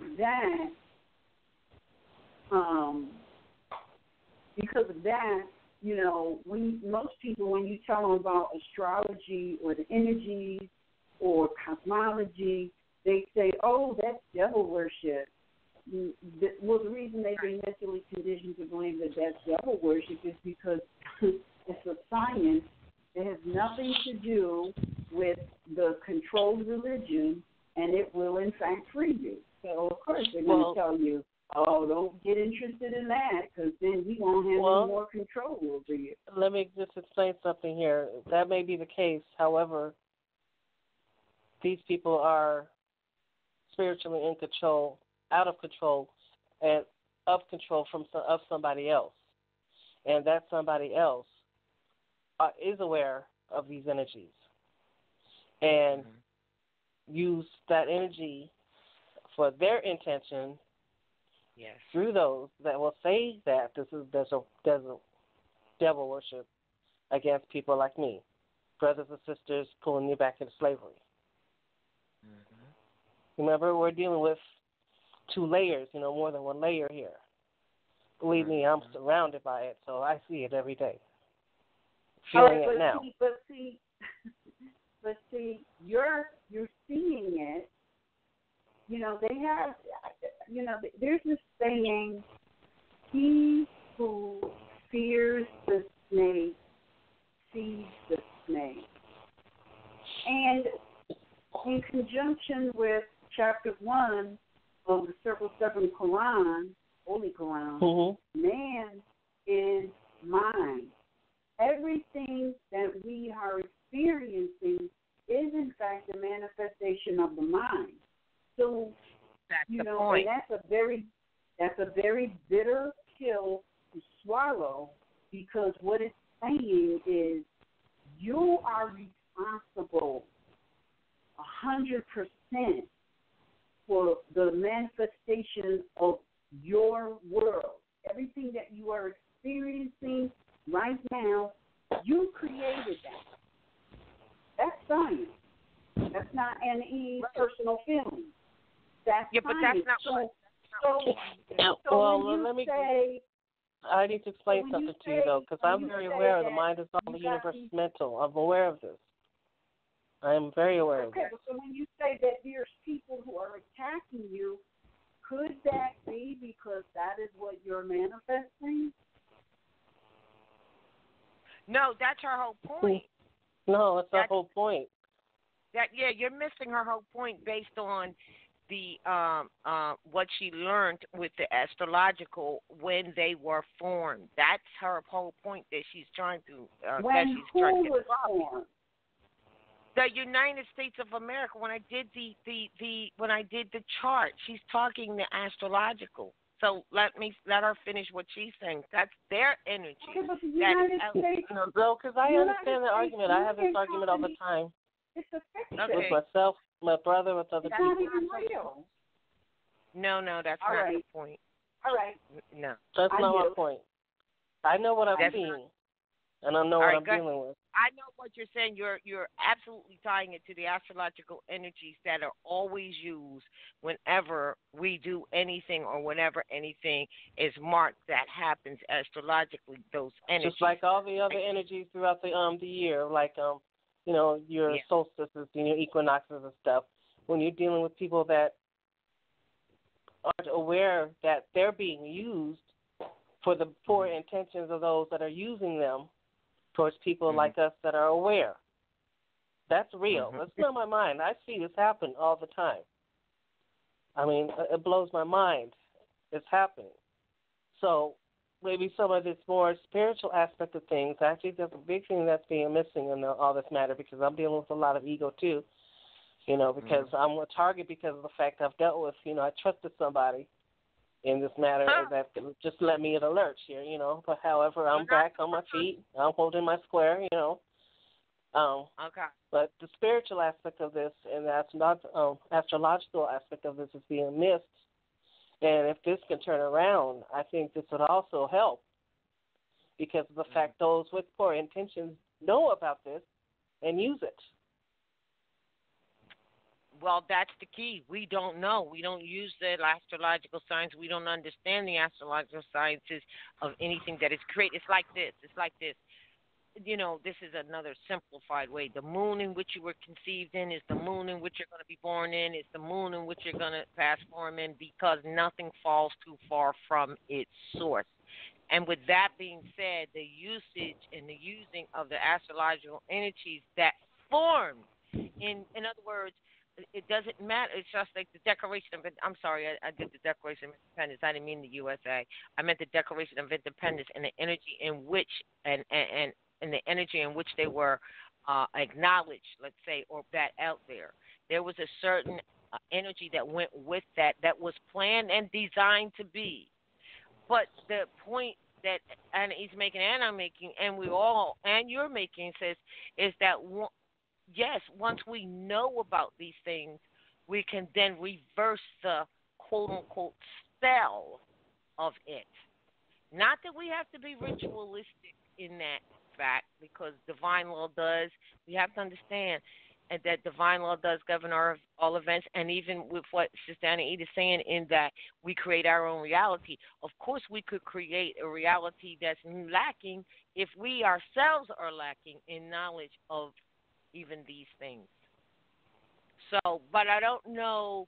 I know that all things that are established also have a beginning and an end, but spiritually or energy-wise, energy does not die. So the only thing is to affect it in another manner, and that number one way is to have knowledge of it, which is why we're sharing what we're sharing in the first place, right? So the knowledge. Mm-hmm. Go ahead. The knowledge of the fact of this day and who celebrates it have that knowledge, which is why they celebrate this day in the first place. All this other stuff is just the cover and distraction. They're aware of it. Mm-hmm. That's why they use it. To keep it alive. Yes. That energy alive. But what will dispel it is having knowledge of what it actually is. I don't know, Did making it available. I mean, just making it available because even I don't. I mean, this is part of more science. Yes, and when you absolutely astrological scientist, and you said that even when you first found out, you were able to affect some changes there. I was curious as to if you didn't mind sharing that, as to what you meant by that. Well, like I said, I've always been kind of like spiritually connected anyway, so inherently I was always kind of like keyed up this time of the yeah. Actually, today is my solar return, so it's mine. This whole month is mine, so I've always used it. I've always used it. All right. All right. However, since I'm in the position that I'm in now, and they've been using it with poor intentions, and then going to the brothers and sisters keeping us in slavery with, you know, the head up their butts and pointing it at me. And believe me, I've been seeing it happen. I'm not, you know, I know it's all in the mind and stuff. However, if you're aware of it, you see it and hear it, it's, you know, it is what it is. They know what it is. That's why they do what they do, even with the fireworks and stuff. You know, it's all just to kind of keep the mind, you know, the sounds and the booms and all that stuff, you know, distracted. Because think about it, you got all these, this great sun and the earth all aligned together and stuff. That can't be used in a positive manner if people knew about it.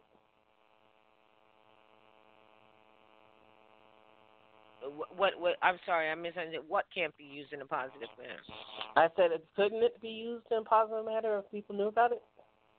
Oh, that's the only thing that breaks any spell is knowledge. That's the only thing that you know. I mean, even Yahshua said we suffer from lack of knowledge. Period. Mm-hmm. So it's a great thing to be sharing. You know, the science, as you say, it's a great thing to have knowledge of it, and that's how you dispel it. Yeah, because I was really took a lot great event. I mean, I still fight through it. But last year, since I still have, you know, the sense of anonymity, I mean, I was feeling. Let's just say, let's see. I'm trying to remember because last year we had a lunar eclipse and then a solar eclipse, so we were like right sandwiched in some serious energies. So, you know, pretty much you could have just plugged me in. I could have lit up a city by myself. You said we're sandwiched in some serious negative energy? Well, no, celestial energy, not negative, beautiful energy, because this time last year we had a lunar eclipse. I think we're like in May or June. And then we had the solar eclipse in August, right? Plus this. Now, you're going from May, June, July, August. That was powerful. That was powerful. And see, now we're going to have a partial solar eclipse, but it's not going to be seen here. And then also a lunar eclipse that we will be able to see here. So, you know, these are still energies and stuff, and these are energies of the people that know what's going on outside of these celebrations with their intention. Right. We know that their intention isn't for our intention, so this energy needs to be, you know, even just getting the information out there somehow so it could be used for the proper intention, whether people want to be part of the movement or not. I think this balance could be, you know, evened out, you know?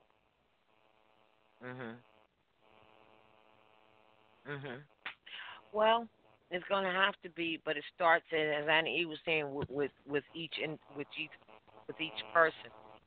You know what I mean? Having knowledge that they create the reality or can break the spells once they know what they are. So I get what you know what you're saying. I was just curious. So you're just saying once you became knowledgeable spiritually, you start thinking differently about all things, and even the things that are around you, and the things that will have been done to you. You know, I heard you mention, yes, I've been, I forgot what you said, you've been taken advantage of. Well, you're not the first. And I mean, I'm not diminishing that. I'm just saying, yes, that definitely usually happens as a, as a result of the egotistically based and well, I guess I'll call it egotistically based beings who you know, like take advantage. You know, who they're right, yeah, and but at the same time, that's nobody's fault. But as you found out, your own for being able to be a stake on the table, right? Yeah. Yep, and that's what we all have to come to realize. Yeah, and as I would terms with that too. You know, I've had that discussion with myself. I've slept a couple of places. I don't believe me. I have. Yeah, well, guess what? Here's the deal on this one, and we'll leave you with this.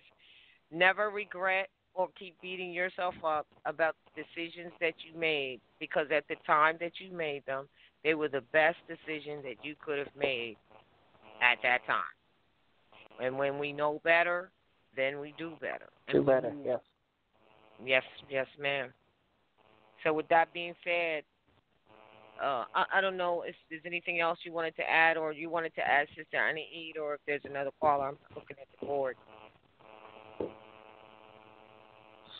Yeah, I think just the spiritual aspect of this needs to be made, brought more to the table on this matter and stuff, because that's something that I'm seeing that's very lacking. Because, like I said, I've been like this even before this information came across my table. So this is more inherent for me. All right. Well, that's how it is. So, you know, right. But all right. I thank you for what you do. Thank you for your information. Your vibration helped me out for today and everything. So. Okay. All right. Thank you. Thank you for your call. You're welcome. Thank you. All right. We have one last caller. Caller 678-621. You are live on the air.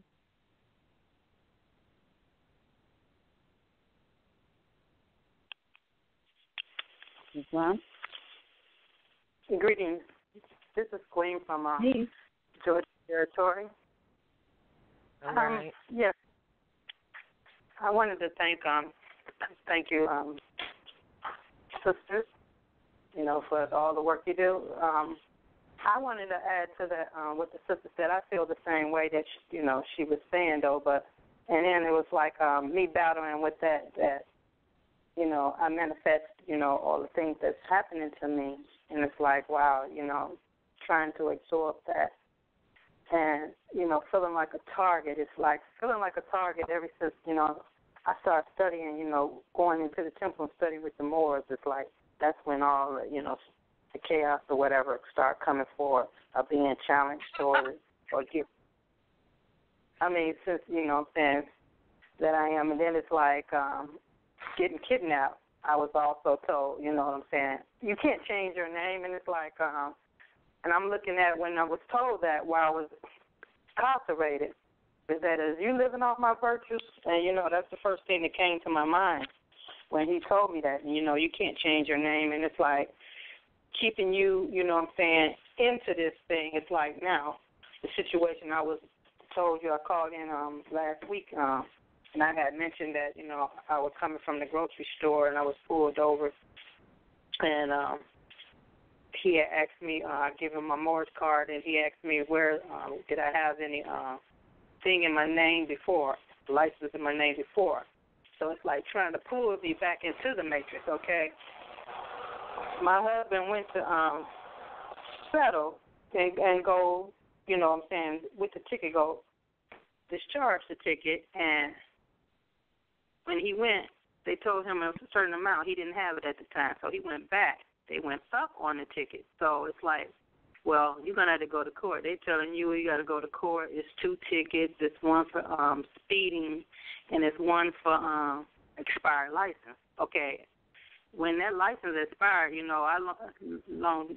no longer needed it, or plan on using it, or even getting another one. So it's like back in the Matrix. So it's like they gave me a court date, which would have been last week or two. So they extended the date to next month. Okay, I've been kind of, we just call it, wasting time to send anything in to them. I talked to you with one call, and I was saying I had a lot of ammunition and a lot of keys and stuff. So it's like studying, but it's like putting them forward because I never, been through all of this and going about it. So it's like when I do, it's like, I don't want to think of I'm doing it wrong or the way you're going about it. And it's like I've been studying by myself since I joined the temple in 2012. I think that was around the time I was in the temple, 2012, and I left around end of 2012. So it's like everything been on my own. And when I was reaching out to some of the brothers, they were just like, do this, do that, do that, do that. So they did give me some information and some stuff to go off on. So, but as far as, what I'm saying, when I do get caught up in this, I know I have to handle my own affairs. And when all of this took place, if I were thinking or being mindful, I would have had, this legal notice with me. And it says, to all elected, appointed employers, officials, including police officers, agents, and representatives of the city or municipal corporation, county, state, and federal government agency, no trespassing. This automobile is not being operated under commerce. I am a Moorish national indigenous to America. I have secured my unalienable and unrestricted right to travel upon the public walkways, highways, to transport my personal and allodial property duly conveyed, unhindered by any private, corporate, statutory law, colorable law, or Bureau of Motor Vehicles regulations. Any action involving a citation or ticket, sophistication, impoundment, or illegal search or seize of my private property by a police officer, sheriff, state police, or any other colorable public servant or employee will be considered a willful act to deprive me of my rights protected under Universal Declaration of Human Rights of 1948, Article 15, Section 1 and 2, Treaty of Peace and Friendship of 1787 with Merkush, 1838, Treaty of Campon. Islam. What are you reading from? I'm reading from a document that was typed up from the temple, from the members of the temple. Well, that's all right. Well, the issue is, the issue or the claim that has been made has nothing to do with anything that has been said pretty much in that document. Oh, really? Like the issue. I mean, your issue is a right to travel issue. Has nothing to do so much with nationality. And what ends up, a lot of people do that. They go in talking about everything other than what these people are claiming. That's like I come in and I say, look, that's my radio, I want it, and you start reading that. You never answer the fact that, well, if this is my radio, I can do it in whatever it is I'm doing. It's not your radio. And so what ends up happening is I end up winning by default because you never address my claim. And see, many of us, we don't even know who we're dealing with, which is the topic of today's broadcast. We don't know who we're dealing with. We're dealing with companies. So that's like going to Walmart and going to the register and saying, look, I'm a Moorish American national. So, I'm see that your nationality determines the law that applies to you. So that means that once somebody comes and they're making a claim, you profess your nationality based on the law that you use to review their claim.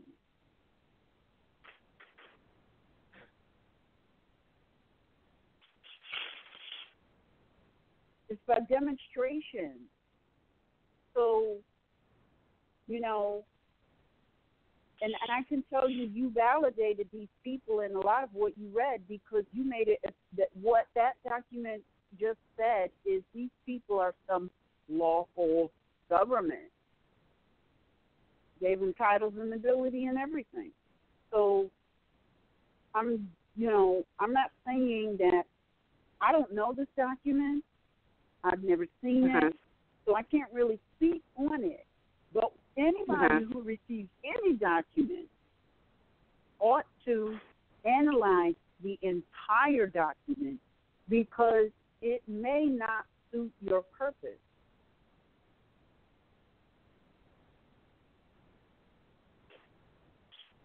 But it will give you possibly format in how to respond.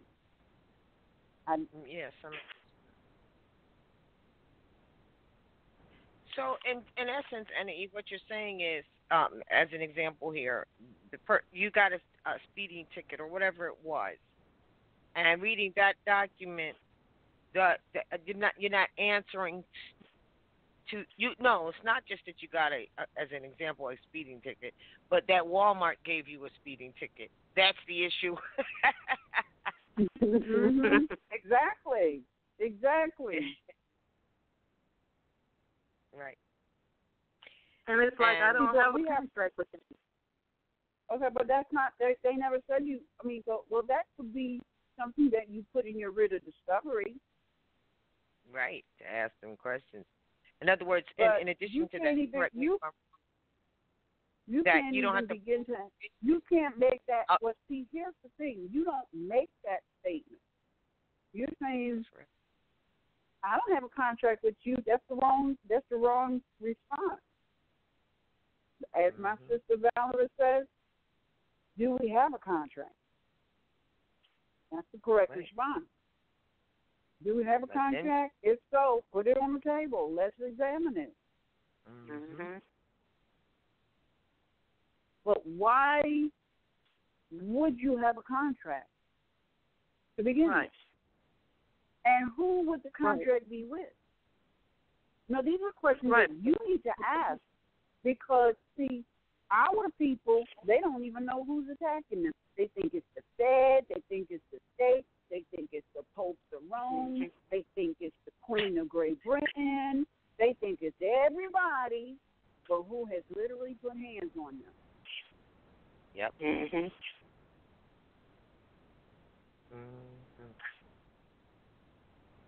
Yeah, it clearly says municipal corporations. What, on your ticket or on the whatever they gave you? No. I was just reading their oaths, the oaths of office, and it was just saying, letting you know. Let's talk about. Let's talk about these oaths of office because you're dealing with a company. Let's say all companies are the same. It don't matter what they call themselves. So now you got people beating the path to Walmart, and they're saying, "Can I have a copy of your oath of office?" Every company, their executive body has an oath of office. Their oath is to the company. They came over here to engage in commerce. They didn't come over here to sit down at the campfire and sing Kumbaya with us. They came over here to engage in trade. I don't know why people are asking these folks for an oath of office. I wouldn't ask them for it. I would tell them to use their oath for the offer for the day, for the case. You know what I'm saying? Now, okay, so that's like you went to Walmart and you told them to use your oath for the day. Look, you at a company, all right? That's like, okay, the question you need to ask yourself is if this company is just like Walmart to some degree. The only difference is I can go to Walmart and look at merchandise. I'm going to these people. They ain't got a lick of merchandise nowhere. That's the difference. But they both are companies. How is it that how is it that you have a relationship with these people in any capacity? And before you can even ask that question, you got to do some research to know who it is you're talking about. Most of our people have never done that. We had a show. We did a broadcast where I asked people to research the municipal company that is near them, come back and do a report on these companies. You know, with the amount of people that listen to this broadcast, only two people called in. Give me a list of things where I'll be looking, because I sure would go do it. No, there is no list of things. I mean, once you start researching, let me ask you this. Do you have a car? Do you have an automobile? Yeah. All right.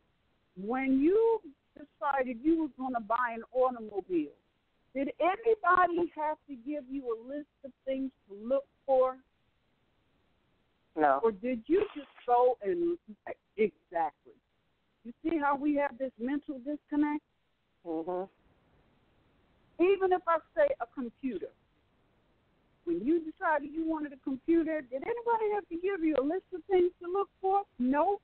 You did your homework, and you made up your own list, and when you went into the store, you said, I want a computer or a car that does this, this, this, and this.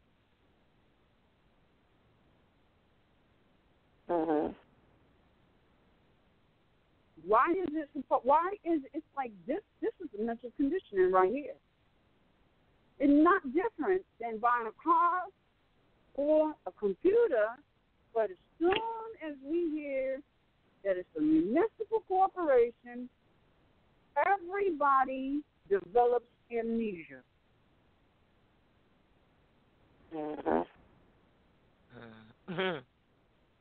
It's like giving them power that they don't have. Exactly. Exactly. And that is the purpose of today's broadcast.